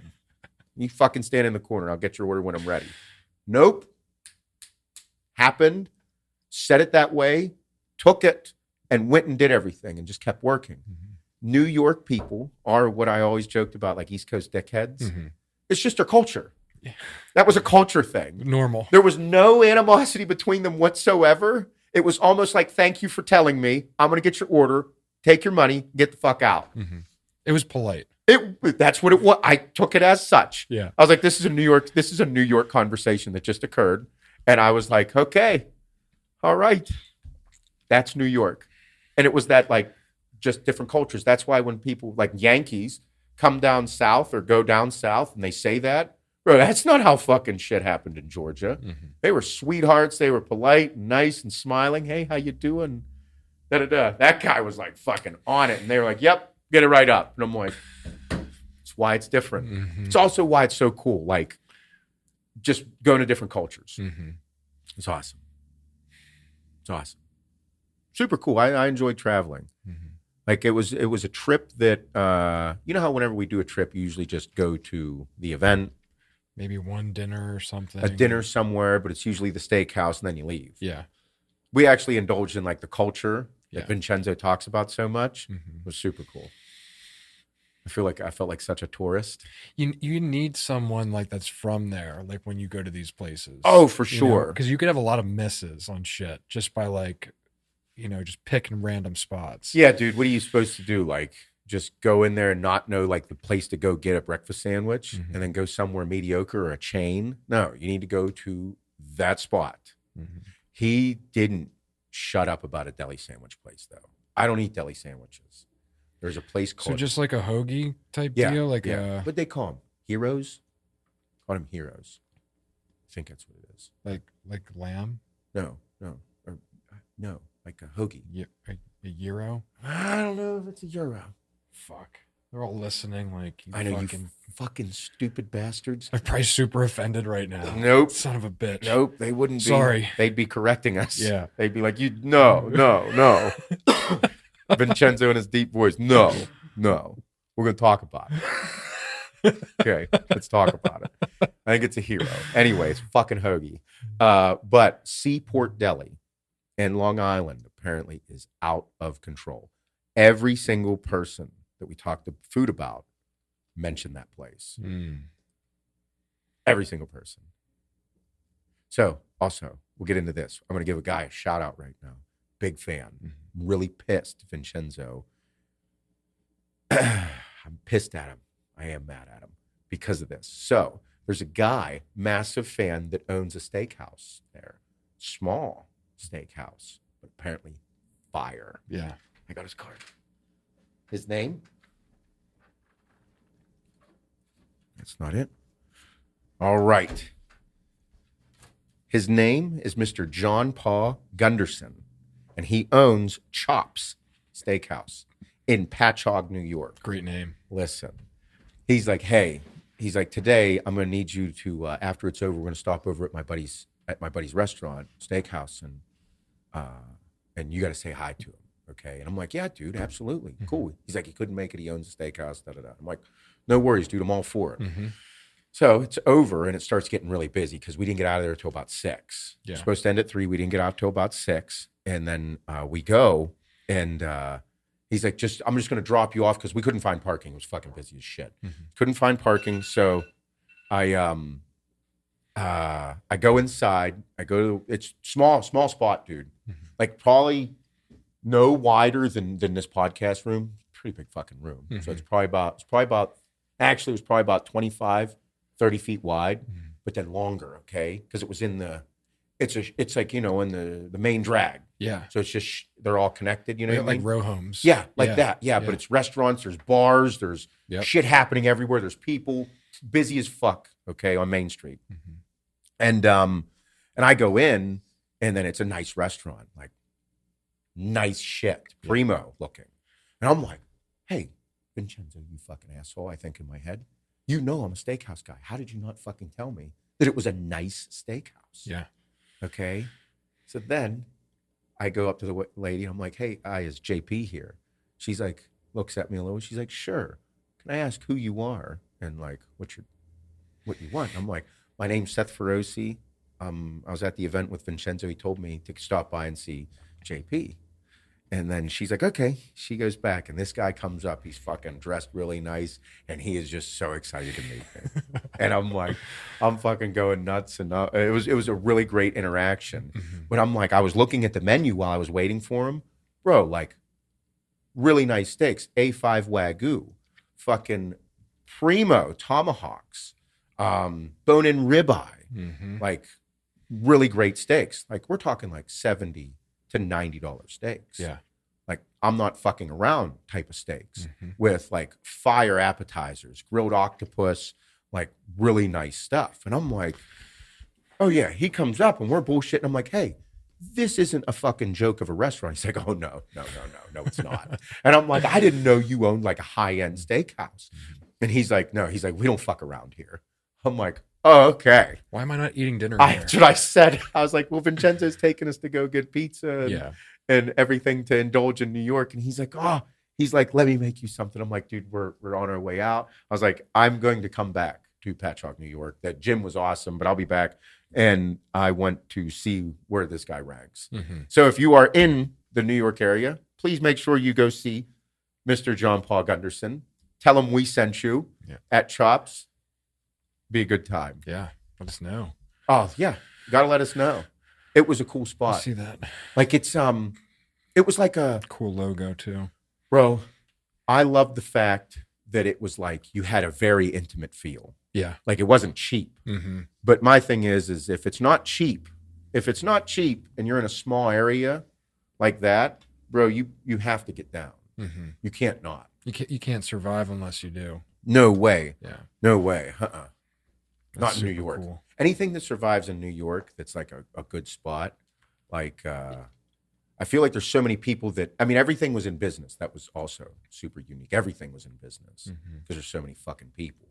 But like there was still some shit spots, but everything was cool there. Like the bars, like it was just different. I really liked it. Yeah. I could have lived 20 minutes away from those areas, like if there was like a countryside, like with a few acres. Yeah. And drove into town for those things. Really cool. Really, really cool. I can't believe I just said that. I'm not moving to New York. No, I don't think he will. I can't. No. No. Man. Well, I can take a piss real quick. Yeah. We'll take 3, then we'll come back and answer questions. Cool. Oh, thank God. I have to pee so bad. Oh, you Dude, holy shit. You ready? Yes. Okay. Cool. That was a good pee break. I was gonna damn near piss my pants there. I can't do I that. know. I'm drinking so much more water. Probably holding a little bit from the fucking pizza still too. Yeah. But okay, so yesterday on my story, since this is the first podcast back and everybody's going to listen and it's going to be quite intense, also very beautiful. So I threw up on my stories. I want to hear some questions and we'll go through them on the podcast. And I literally have, I mean, bro, there is a fucking ridiculous amount of questions. Like it's fucking, I'm scrolling still. It's out of control. So I figured we'd take a few and just answer them. We'll do some quick ones. We'll do some long ones, semi-long, and we'll go from there. I actually screenshotted a couple this morning, and we'll go through. Okay, we'll do a fun one first. Yeah. We'll do a fun one first. Oh, this is everybody people that have listened for old ones, but for the new people. Favorite seasonal treats for Thanksgiving and Christmas. When we scroll, we'll talk about those two. Me, I love the fact that I love traditions. So around the holidays, anything that has to do with tradition, sign me the fuck up. If you have some weird tradition about your family, I personally love to hear about them. I think it's great. But personally, I don't know, Jack and ginger ales on Christmas are probably one of my favorite treats. I literally was just going to bring up, it's now one of my, like, I don't have them all year long. Really? And I get most excited for ginger ale and Jack. Because during the year, it's Jack and Diets. Yep. That's usually the typical drink. Yep. But come holiday season, like it needs spiced up. I still like the Jack, but then the ginger is what my grandfather and my dad used to do. my mom's dad used to do Jack and ginger ale around the holidays. Mm-hmm. And that's when I'm like, okay, so that's the holiday thing. He'd have like little Schweppes or Canada Dry bottles, the little short bottles. Classy. Yeah, really expensive, you know what I mean? So like the holidays, you get the nicer shit. Yep. And I just remember it, and it's something that sticks in my head. So I'm like, Jack and Gingers. Oh, fuck. Dude, I just saw, who was it? You know how you always talked about like having like a sweet or like a cookie Like my grandfather. with like a bourbon. Yeah. I literally just saw like a movie or a show or something, and they were eating a cookie and like it was a pour bourbon. Really? Older guy. I'm like, that's a thing. So that I have to ask him because I brought it up to her when I saw it. my grandfather, who worked for PPG, which is he was an executive at PPG, very well accomplished, incredible guy, did a lot of really great shit, did very well for himself. Around the holidays, like I'd see him go get like a napkin of cookies, have like 3 or 4, and like a fucking pour of a scotch or a bourbon. Mm-hmm. And he'd sit there and eat the cookies and drink the bourbon. And I was always like, what are you doing? Yeah. Like I'm milking cookies. I'm a fucking sure. child at this time. But I'm Yeah. like, what are you doing? Now, as I've gotten older. Step Brothers. Oh, The Christmas scene. yeah. He's sitting on the couch. I always thought it was like either milk or a coffee and cookies. It was a fucking bourbon. It was a Dude. bourbon and cookies. And then what is he doing in that movie? He's eating cookies, getting drunk. Yep. That's what my grandfather would do. He'd watch the kids play. Yeah, the and kids he were would- decorating the tree. The kids are fucking off. Yep. And he's eating a cookie, drinking a bourbon. Yep. And I'm like, so you're getting hammered while eating cookies. Mhm. Now, as I'm older, I'm sitting there, I'm like, what do I want to do on Christmas? With all the stress that's involved of everything, what do I want to do at Christmas? I want to eat cookies and get drunk. Yeah. Well, no one's And watch giving the you kids any. play. No one's giving you any shit. How can I give that guy a hard time? Nope. Bourbon, cookies, and he's watching the kids. Play. Let him the fuck go. Hey, grandpap, here, eat this, do this. And you're like, sure, kids. Sure. Pretending to eat something Go, else. go get me another cookie. Go. Tell grandma I need some more scotch. Okay. Run in. Like that is literally what he did. It's one of the most unique memories I have, and now I get it. I never understood it until now. Mm-hmm. I love it. Thanksgiving, I just like to eat food. Yeah. That's Yeah. about it. Christmas memories like that are gold. Yeah. Like that are gold. Man. Oh, okay. Here's another food question. Favorite cut of meat? Bone-in filet guy. Medium rare. Yep. Bone-in filet, medium rare. That's my steak. Yeah. I'm going for a bone-in steak. Bone-in anything Absolutely. is great. Yeah. But if I see a bone-in filet, Yep. I'm in. Yep. I'm in. All right, let's jump into these things and see what we got. Scroll. Stop. Oh, man. Everybody knows we're whiskey guys. What's your go-to beer? Craft wise, I'm an IPA guy. I like IPAs. Same. Yeah. I don't like stouts. I don't like anything that's like thick. And, No porters. Yeah. I like IPAs. Mike Beck is a big porter guy. Yeah. Yeah, he likes porters. Yeah. He's helped me build the woodshed. So he was drinking a porter the one night. He took a picture and sent it to me because I took a picture of bourbon and sent it to him. Mm-hmm. And I was like, man, porter guy. And he's like, I love him. And I'm like, no shit. Yeah. He didn't pin me that way. He throws me off. Yeah. Throws me off every time. Yeah. I thought he'd be an IPA guy or Nope. just a light beer guy. Oh, well, he fucking crushes light beer. Yeah. He's like you when it comes to like being able to drink and still function at a high level, like running. He loves to run. Mike don't sit still either. Yeah. Like that dude never sits fucking still, like ever. Mm-hmm. So like, but he's like, we'll split wood and crush some beers, some crispy boys. I'm like, you call cold beers crispy boys? He's like, yeah. Right. I like that. Dude, he was like, yeah, we'll get a cooler full of crispy boys. We'll split wood all day. And I'm like, yeah, man, fucking great idea. Like, dude, he just looked at me like I was crazy when I didn't know I just never heard the term crispy boys. I never heard that. It's gold. Yeah. I'm going to use that. Yeah, light beers, Yeah. cold light beers. Cold light beers, crispy boys. Yeah. Yeah. It's like, cool. Love Yeah. that. So,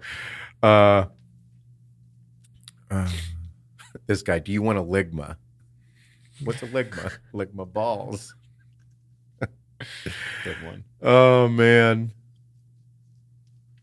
Quite a few people asking about the Ironman World Championships. I think that might have to be next podcast. For sure. That's a whole other combo. Yeah, it might be like a 7-hour podcast. Yeah. Yeah, lots. Little tidbit. Yeah. Literally competed with the best athletes on the planet. Best athletes on the planet. Everyone looked and felt like a fucking professional. Really? Yeah. Yeah. Yep. Intense. Very intense. Different level. A feeling that was awesome to feel? Very. I was humbled in good ways and bad ways. Had to. But it made me reflect, just like even getting there, it was a fucking like blessing. Yeah? To be able to make it to that stage. I could never see that stage again and be like, that was one of the coolest days of my life. No shit. Yep. Gold. How much gummy bears do you really eat? Depends on the day. Yeah. Insulin sauced out Seth might eat like 3 or 4 handfuls before a workout. Yeah.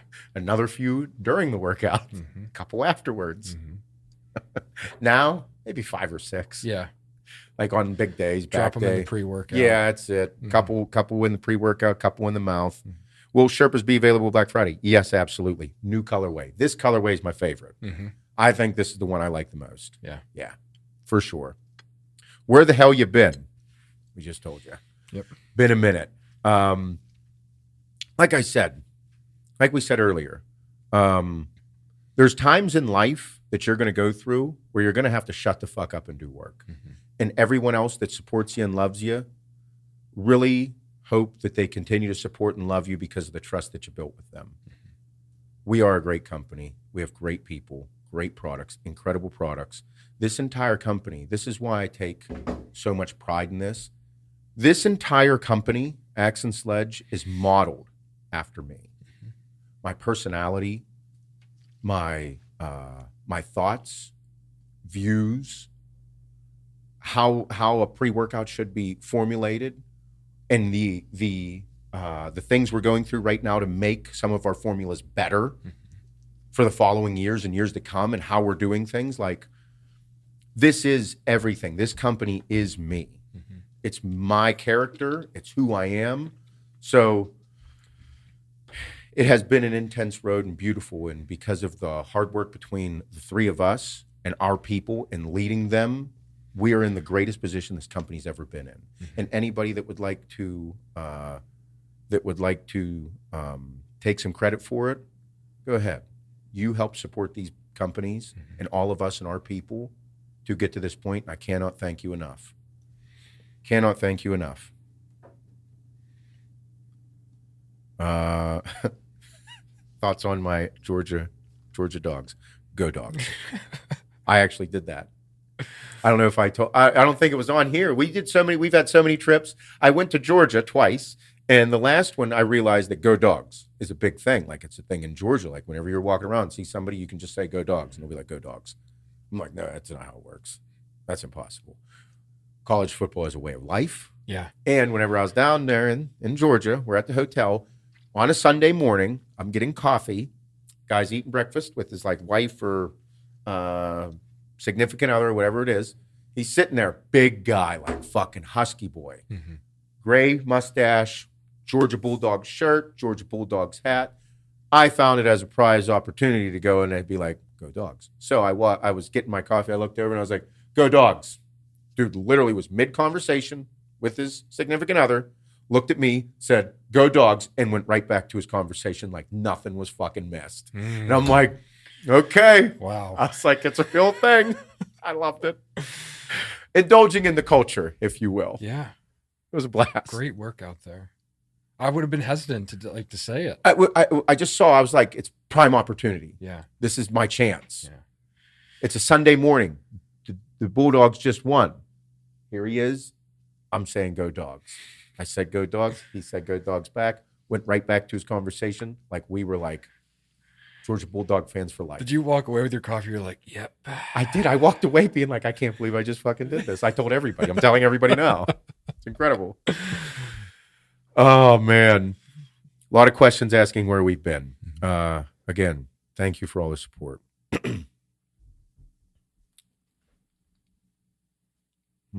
All right. Here, I'll go back to those questions that I screenshot, and we'll be good.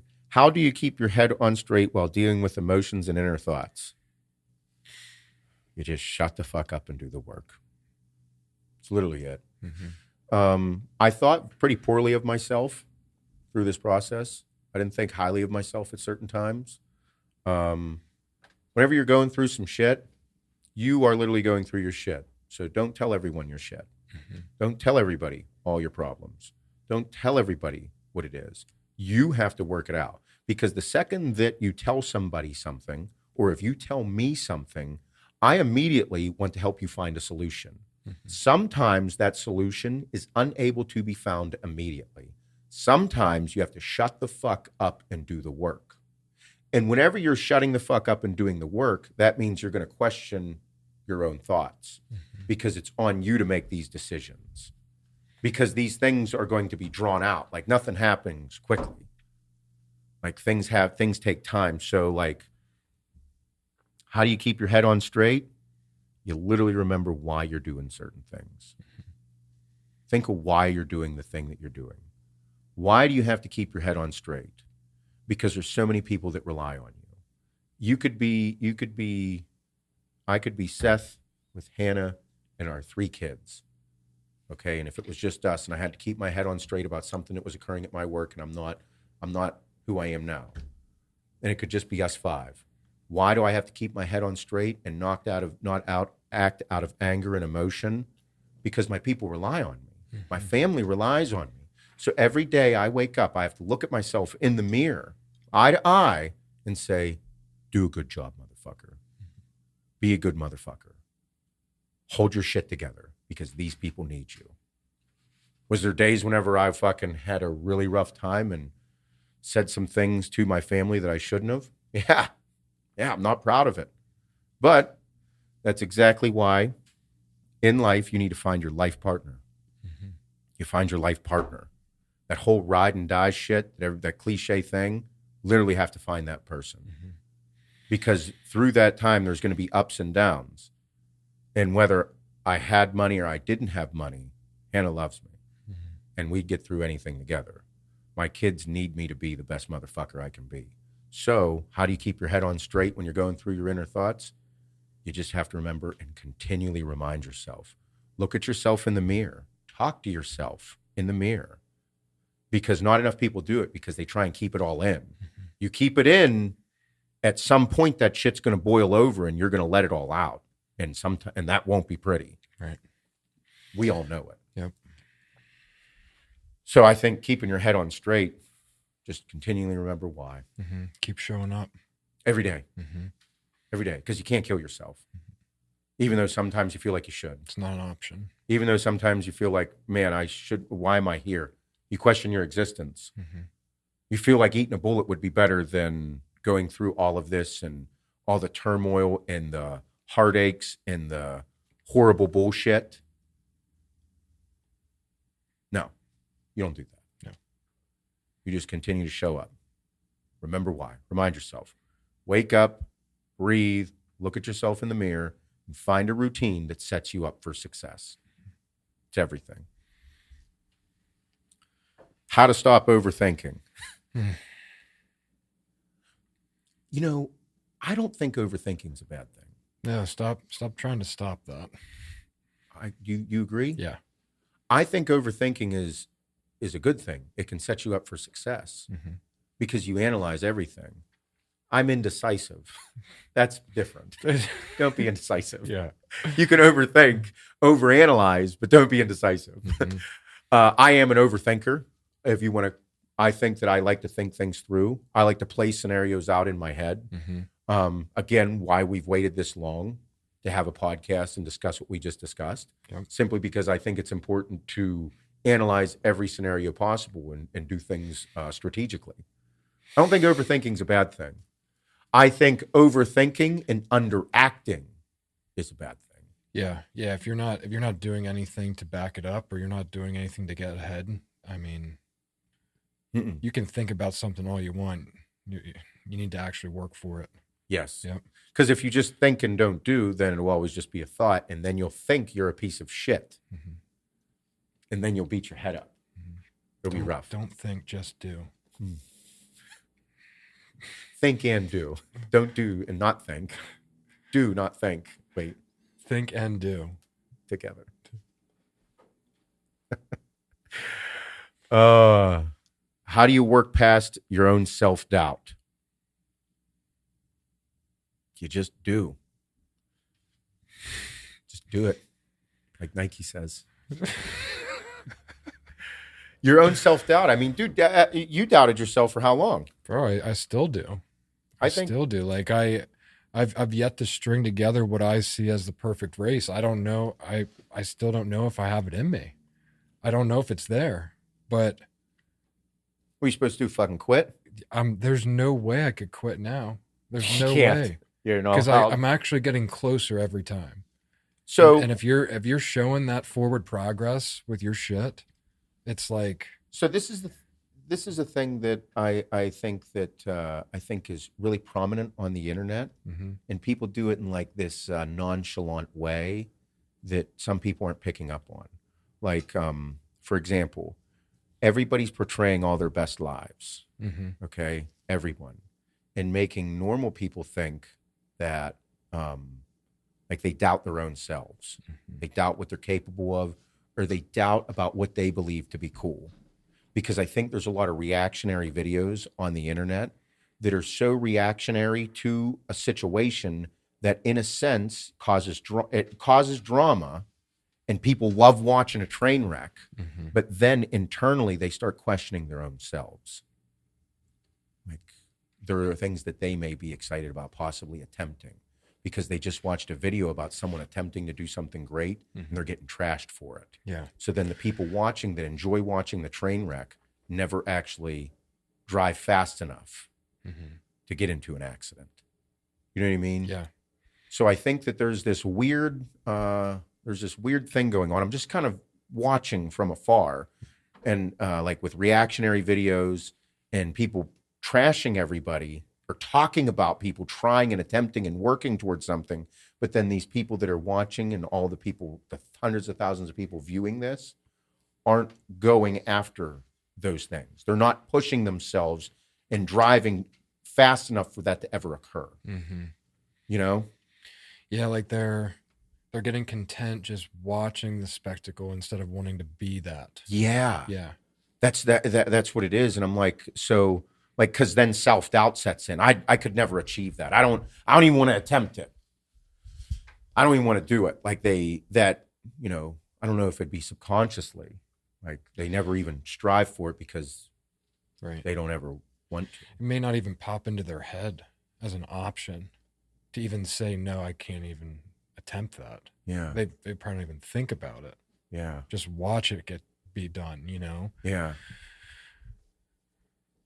Yeah. Cause I think I think that everybody has self-doubt. Like, I don't think that, I don't think no one goes through that.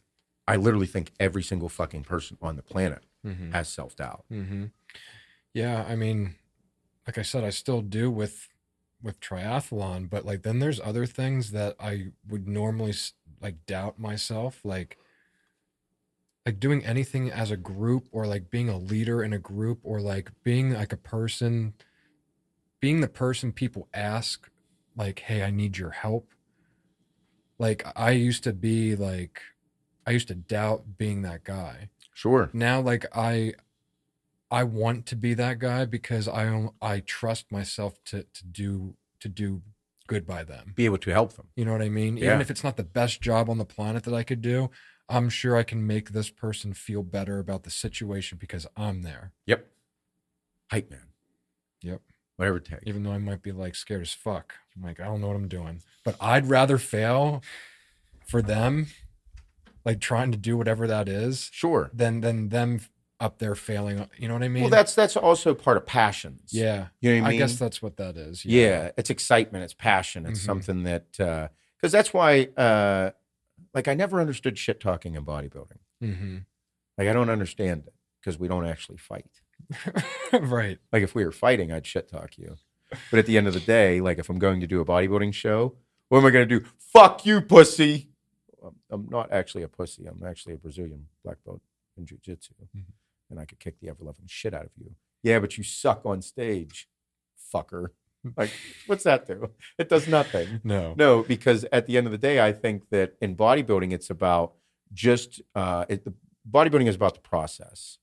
And anybody knows that has done any bodybuilding show knows that the last week, anything could go awry. You could fucking look stupid good 6 days out from the show, 3 days out from the show. The day before the show, things could fall apart, and all of your work for the past 16 weeks, whole year, goes to nothing. So it's not that you suck as a bodybuilder. Things didn't work out for you that show. And even though everybody equates it to like the fucking end of the world, and even so that I did, it's literally one show. Things didn't go. You need to learn from this and come back. And then you come back and nail everything and smoke everybody that just talked shit on you. Like, guys, this is about a process. It's about, yes, I want to win, but I love seeing you win as well. But I'm coming to beat you. I want to win.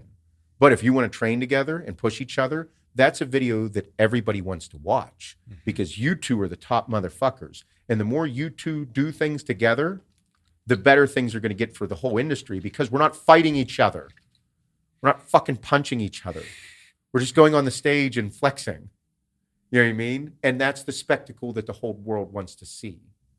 So if we can film YouTube videos together and talk about our differences, however, we're going after the same goal and achieving the same thing, that's what makes this thing a beautiful entertainment business. Yeah.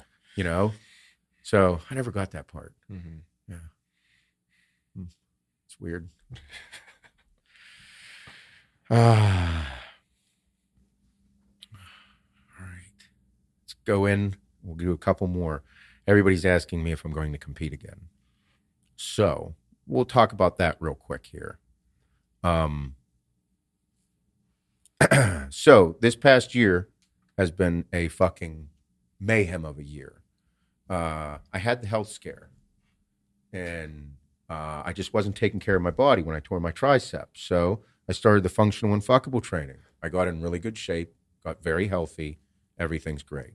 However, this past year has been so incredibly stressful and intense and mind fucking that I got to the point where I realized that if I don't start doing things for myself personally, instead of trying to fix everything for everyone else, I'm going to go crazy. And it's probably about 6 weeks ago, whenever I said, I have to start thinking of myself. And I made that video that whenever I was squatting, and I was like, every time I leave the weights, I find myself in trouble. So I was doing all the functional training, and it was great, and I really enjoyed it. However, whenever I lift weights, I just function better outside in my life.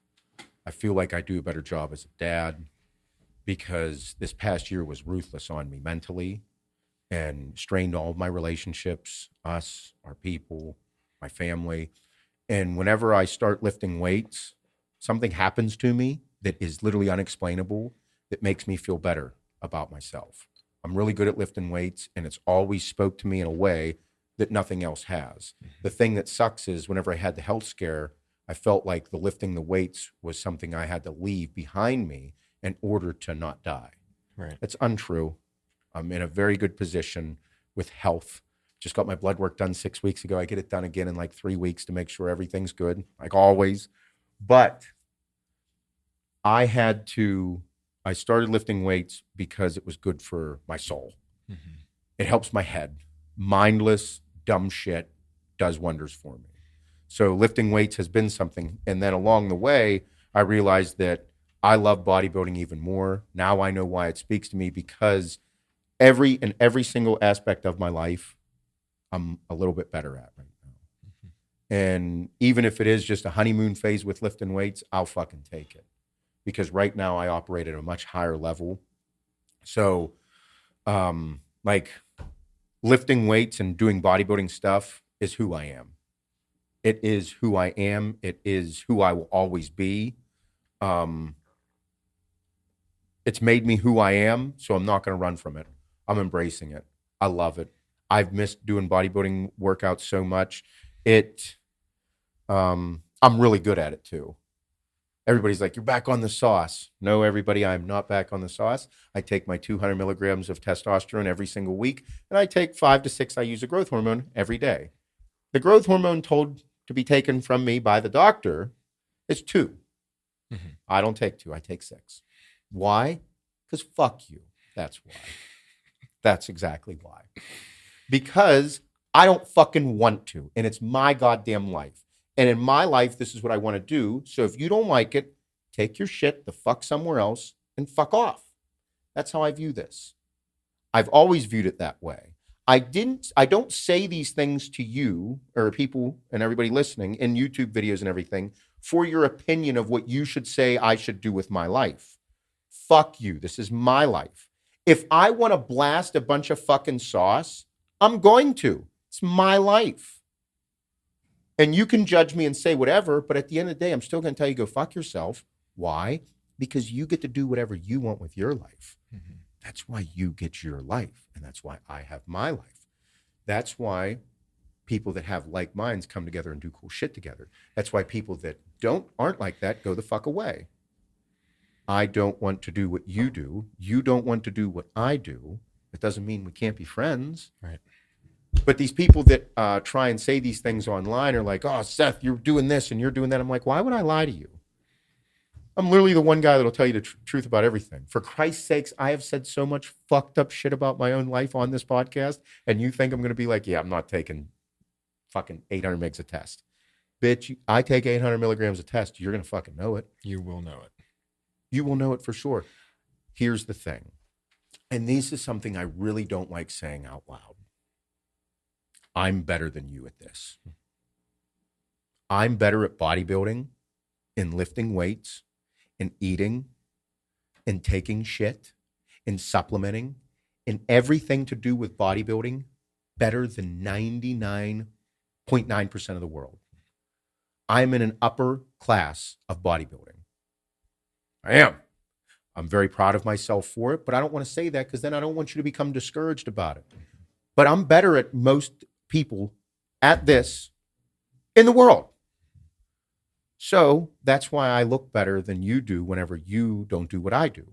And if I am to do these things and take shit and get fucking huge, bitch, you will know it, and I will scream it from the fucking rooftops just so you fucking know that that's how this works. Yeah. You're better at me than what you do. What am I supposed to do? Get mad and say, oh, you're like you and Iron Man. Like, I'm not doing an Iron Man. No. I have no fucking desire. Mm-hmm. You're better at what you do than I am. You're supposed to be. Yes. That's what you're trained to do. Right. Like the people that are saying this, hey guys, if you're a fucking welder, you're better at welding than I am. And if you are in the upper tier of your work, you're better at it than most people. That's why people take advice from you. That's also why you should be humbled when people ask for your opinion, whenever people look to you for advice. And you should treat other people in those same classifications of their job with respect. Mm-hmm. So whenever I get things like that from people, I immediately think in my head, you literally suck at your fucking life. You aren't good at anything in your life. You have no idea what it's like to be in an upper class at anything you've ever done in your life. Nothing. You probably don't even have a woman that loves you enough to make you feel like you are worth something. Mm-hmm. You know what I mean? Yeah. So I take it with a grain of salt, but that's how I feel. Mm-hmm. If I get on some shit, you'll know it. And am I going to do a show? I don't know. That's a lot.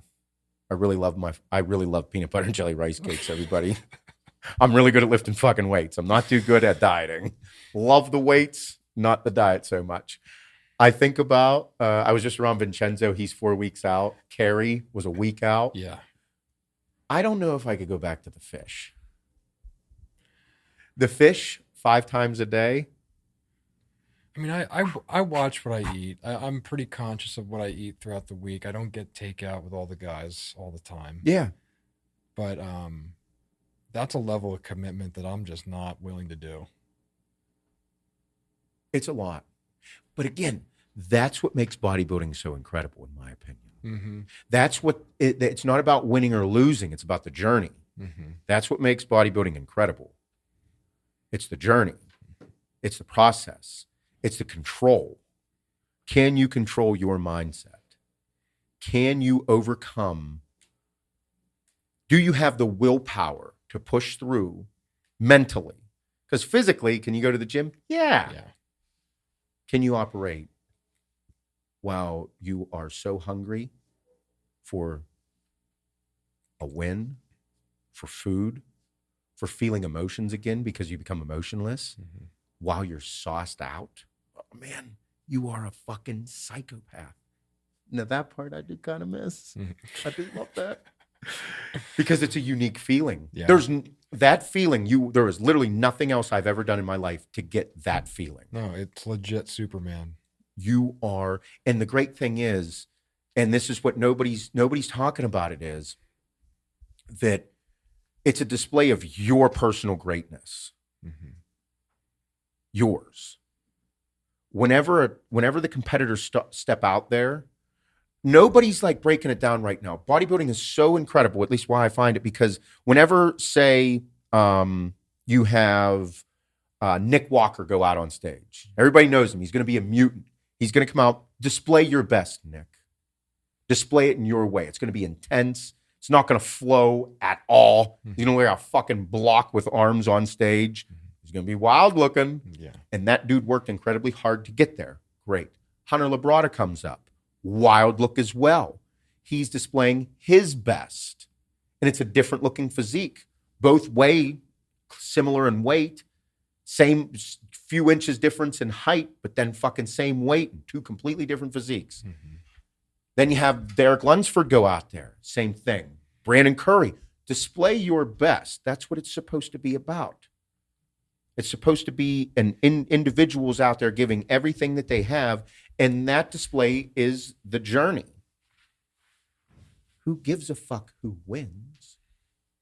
It's about the competition and the journey. Mm-hmm. Like, you don't make your money on stage, ladies and gentlemen. You make your money creating content and showing people how great it is to be here. Like an NFL football game, that's where, all the money's made. However, if you're not working to get to that point, you're not there. Mm-hmm. In bodybuilding, people just love watching the process because they can relate to it. They can do a workout like you did.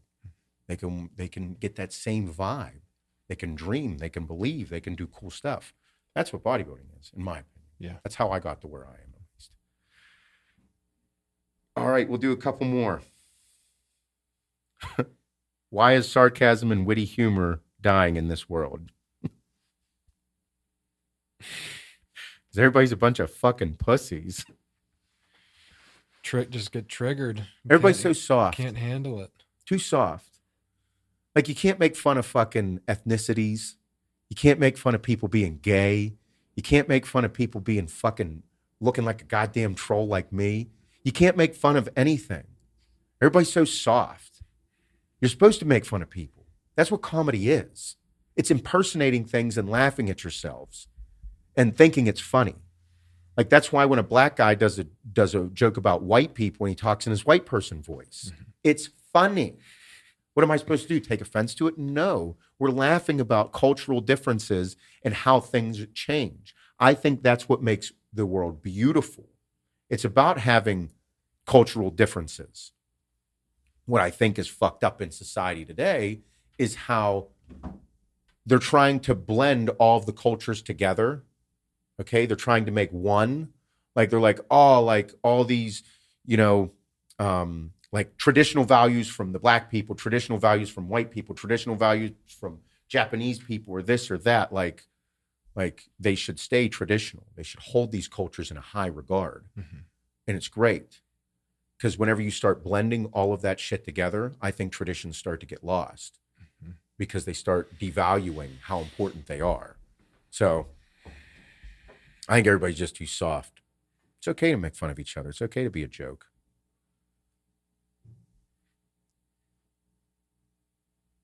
Man, there's so many of them. Where the fuck have you been? Would you rather lick a butthole or suck on her feet? Feet. Oh, yeah, you say feet? Mm-hmm. Yeah. Do I know her? Wait, whose asshole are we talking about? Yeah, he said hers.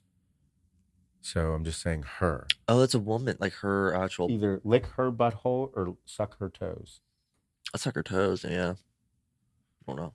I have a little bit of an issue with feet. It's a clean butthole. Like, I keep my butthole clean. You keep your butthole clean? Yeah, very. Like, my butthole, I think, is cleaner than my feet. Yeah. Like, I would say that if you're like to do a swab Yeah. of what you're going to find, bacteria, nasty shit, feet to asshole, feet are way dirtier. Yeah. I think my asshole is fucking like primo. Yep. But there's people that don't wash their assholes in the shower. Get out of here. Swear on my life. No fucking way. I'm not gonna say his name, but I know a friend. And I was like, hey, you know, like a fufa. Yeah. I was like, you know, like, Loofah. Like the little sponge. The loofah. yeah. Loof. When I shower, I was telling him, I forget how we even got in this conversation. We were playing Fortnite for fuck's sake, but I was telling him like, yeah, I put it up there with soap, you know, and he's like, ew. I'm like, what do you mean? It was like you're like pushing, like you're touching your butthole. I'm like, yeah. He's like, yeah, I never did that, man. He says he just lets the water hit there. I'm like, you gotta. Whoa. I swear. Yeah, swear to God. No. You scrub the asshole. Oh, I do. He doesn't. But there's some people that legit don't do that. No, my asshole is very clean. I mean, I don't use one of those tools. What's it called? A loofah? Loofah? Oh, loofah. I don't said want fufa. Same thing. I don't like them because I can't really get in there and clean the way I want to. I use like an actual wash. Yeah, wash rag. Yeah. Spread the cheeks. Yeah. Yeah, you got to get in there though. Yeah, that's weird. I don't like feet. I know people have the feet fetish thing, but I can't do the feet. And there's people in wrestling who don't wash their ass. And then, you know, you're doing in moves where your face is right beside their ass. And you can smell it. It smells like rotten blue cheese. It sounds gross. I'm not trying to be funny, but like that's what it is. It's like very rotten. I might look at people a little bit different now. Yeah. I didn't know people didn't keep their... Who teaches their kid not to fucking wipe their asshole? Like in the shower, like deep clean. Like keep your fucking dick and balls and asshole clean. Yeah. I'm in Dude, shock right now. I shower 2 to 3 times a day. Yes. Like, I just do. Yeah. Oh. Ben's staying quiet over there. Do you wash your asshole, Ben? It's one of the first things I talk to people about when I meet That them. was a firm yes for anyone that can't hear him. Yeah. Firm yes. Yeah. Oh, man.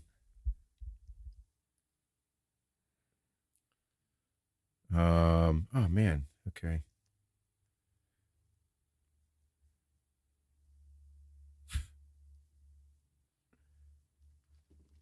Can you guys talk about keeping the wife happy after a long relationship? Seth, would you do coaching? No. The wife thing, or the significant other thing, keeping each other happy. Everybody knows you have to work at this, right? Like, if you're a woman and you like dick, and you just like handsome men, you're going to see handsome men and be like, man, he's a good looking guy. If you're a guy and you like pussy and you see some titties, you're going to be like, man, nice tits. Now, in life, you should not be searching for superficial bullshit. If you search for superficial bullshit, like ass to tit ratio and just a beautiful face and emptiness inside, you're fucked. That shit runs out. You'll fuck it, you'll love it, and then you'll want the next. You need to search for a more meaningful thing in life. You need to find that life partner. That's why I say it over and over and over. And to find a life partner takes work. Now, you will find someone that has all of the attributes. That's the uniqueness in the world. Listen, I'm a fucking handsome gentleman. I like to think of myself as a top tier man. However, I still do know that I am 5'6", big nose, couple troll qualities, and I've seen handsome gentlemen before. I have. I know what a 6'1", 205-pound man looks like. Really done well, takes care of himself, has beautiful hair. I know what he looks like. I'm not fucking blind. Okay, everybody. I know what Cristiano Ronaldo looks like. Yeah. All right. I know I'm not him. However, I know I'm a pretty good motherfucker. I hold my values, my people, my family, traditional values really close to me. I have a big heart, and I know I'm not the most hideous thing on the world, but I believe that who I am as a man outweighs my handsome good looks. And even though people are like, and Hannah tells me I'm the most beautiful man she's ever seen, I know I'm not. I've seen other people, like locally. You know what I mean? But that is what is about finding your life partner. You find the person you're meant to be with. And you're going to have to trial and error some relationships to do so. You're going to have to find out what you love and what the other person loves to make sure that you guys are a good mix.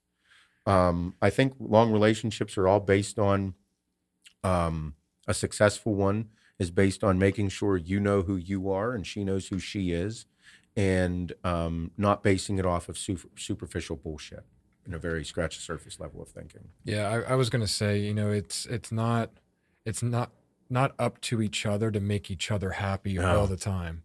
I mean, there's things that I enjoy and I'm very happy doing on my own, and same with Kim. We're very firm with that.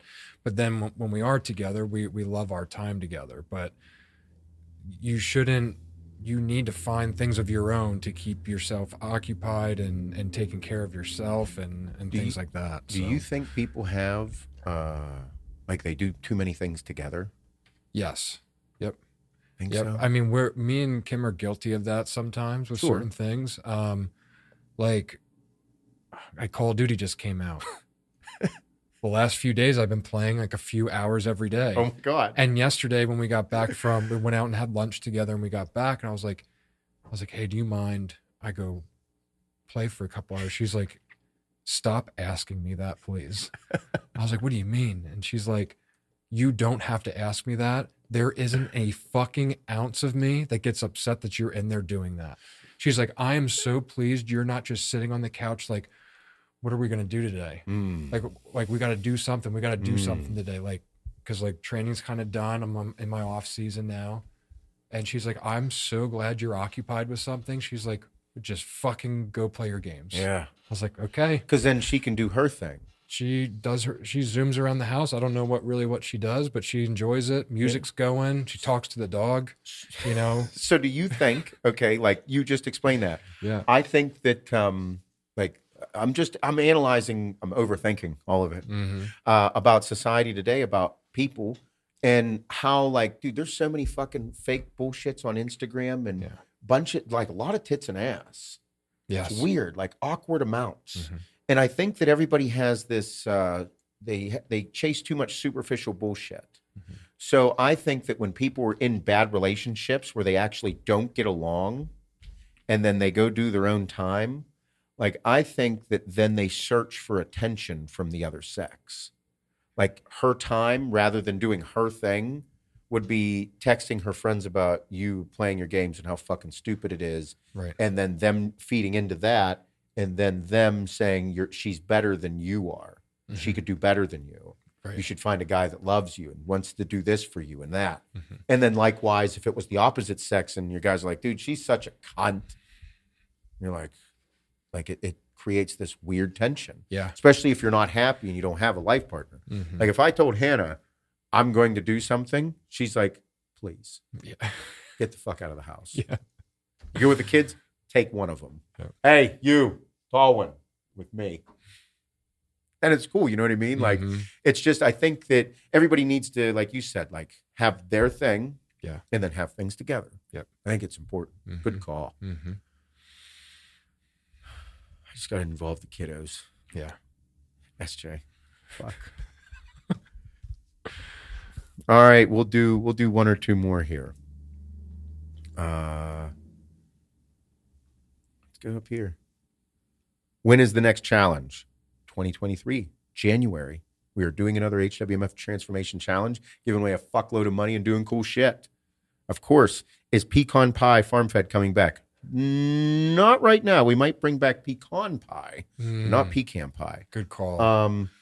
White chocolate spice is going to fill that void of putting protein in coffee. Holy fuck, is it delicious in coffee. Oh, this is one I've seen a lot here. What do I think of Hani and Sebum working together? I love it. Hani's like my big brother. He's a fucking asshole. He's like my big brother. I think those two working together, I think everybody's starting to see how Chris looks. And they're like, oh, okay, you look different. It's because of Hani's influence on training and food and working things. That's what Hani's very good at. The reason people don't like Mr. Rambod is because he climbs up inside of your fucking shit and doesn't leave you the fuck alone. That's why people don't like him. It's one of the reasons I love him. Yeah. And it's also whenever you work with him and he's like that, you got to be able to tell him to back the fuck off, or you got to embrace it and do cool shit together and talk through differences. Because whenever he's telling you to do something that you might not want to do, I need to know why the fuck you're making me do it, dickhead. And then he says, because you're gonna make you look better. I'm like, oh, okay, that's the whole goal, right? Yeah, dickhead, so do it. Okay, then I do it, then I look better, and I'm like, oh, this makes sense. Sorry I was such a prick to you. Okay, do it again. You got it, bud. Chris, I don't think, has ever had that type of relationship. And Hani might not be that way because it's their first time working together, but that motherfucker looks different. And I think it's because of his training styles and how Hani just knows how to fucking hit food. Whenever you work with Hani, you are on the phone with him for so fucking long, it is annoying. It's annoying. Yeah. But again, why? Because he's trying to make you better. You cannot fault someone that wants to involve themselves so much into your life that they understand you so perfectly that you become a better version of yourself. That's why I love Hani Rambod. And I'm allowed to say those things about him because it's true. Good and bad. Hence the same thing with me, though. It's good and bad. All right. Thoughts on Hani and him?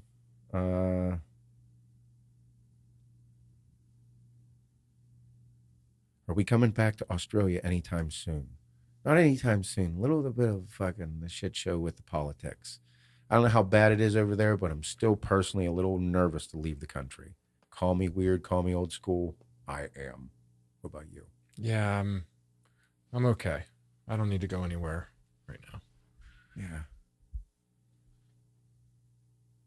First steps for building up a successful company like you did. Man, that's from a good guy. Great guy asked that question. He's a new competitor in Classic. Not new, but he's coming up.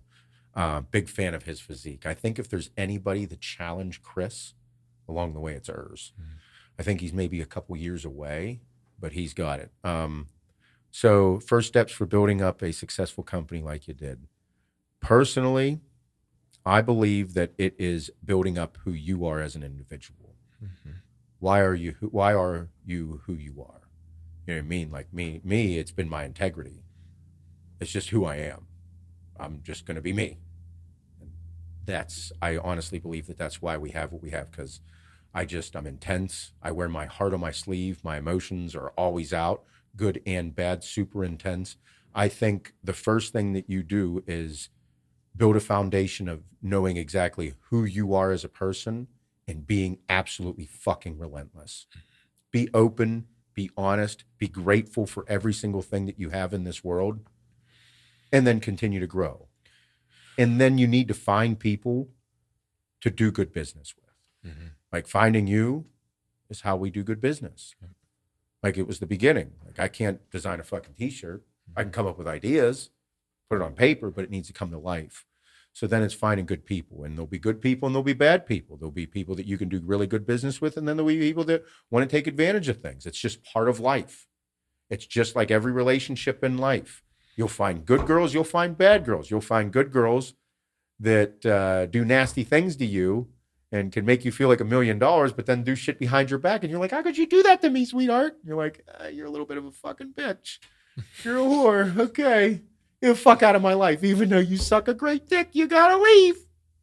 It's how life works. So I think there's many steps, but the first ones are, I mean, for us, it's been my MO, my image, my everything. I was gonna say, like, if you're not passionate about what you're starting, I mean, it's yeah, you're right, 100%. You're just, I passed that up. Yeah, like making my answer. Yeah, like you just you can't just force the idea. Like there's working relentlessly, and then there's working relentlessly against like something you're not even into. Like I'm not gonna go out and do like I don't even know.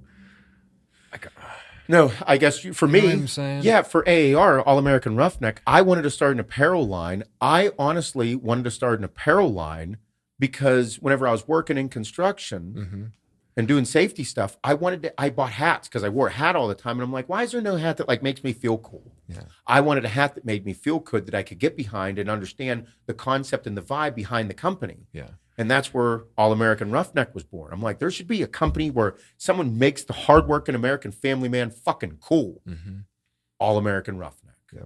And like when we started, I looked at it as I get to do my passion every day, which my passion was just graphic design, designing things, art. That was my passion. Sure. And before, like, that was like 1% of my day at my old job. Yeah. The other 99% was everything I fucking hated about, running a business. But when we started, I'm like, yeah, I was so passionate. Like we had some completely different views. Like I didn't grow up doing blue collar work like you did. But I saw the passion of being able to fulfill my job. For sure. And well, I mean, look at who's working here. Not everybody that works here is fucking die hard in the gym. No, I don't want a bunch of meatheads working here. No, that'd be a problem. That'd be a bad thing. We do have quite a few. Yeah. But it's I think you're right. The passion, like why does an apparel company work for us? Why? Because dude, we love it. Yeah. We are very passionate about the materials, the look, the vibe, the feelings. What it feels like to put on a really nice flannel, what it feels like to put on a new Sherpa, what it feels like to do these things. You're right. Passion is a massive follower. You cannot start an apparel business thinking you're just going to sell t-shirts because they look cool. No, there's going to be so much more that goes into it. And the back end work with the website and how everything operates on the back end at fucking astronomical numbers when fucking 5,000, 6,000, 10,000 people show up on a website on big nights. And then you got to send all the fucking shirts. You can't just have boxes unopened sitting there and be like, hey, where's the smalls? There's an order with the small here. Where's that one go? So it's like there's the passion, and then there's a whole back end work. Yeah. And we've lived it all, but passion is a very big one to start. First steps. But if you don't love what you're doing and you don't make people feel and understand you, nothing will work. Got to have vibe. Yep. All right, one more.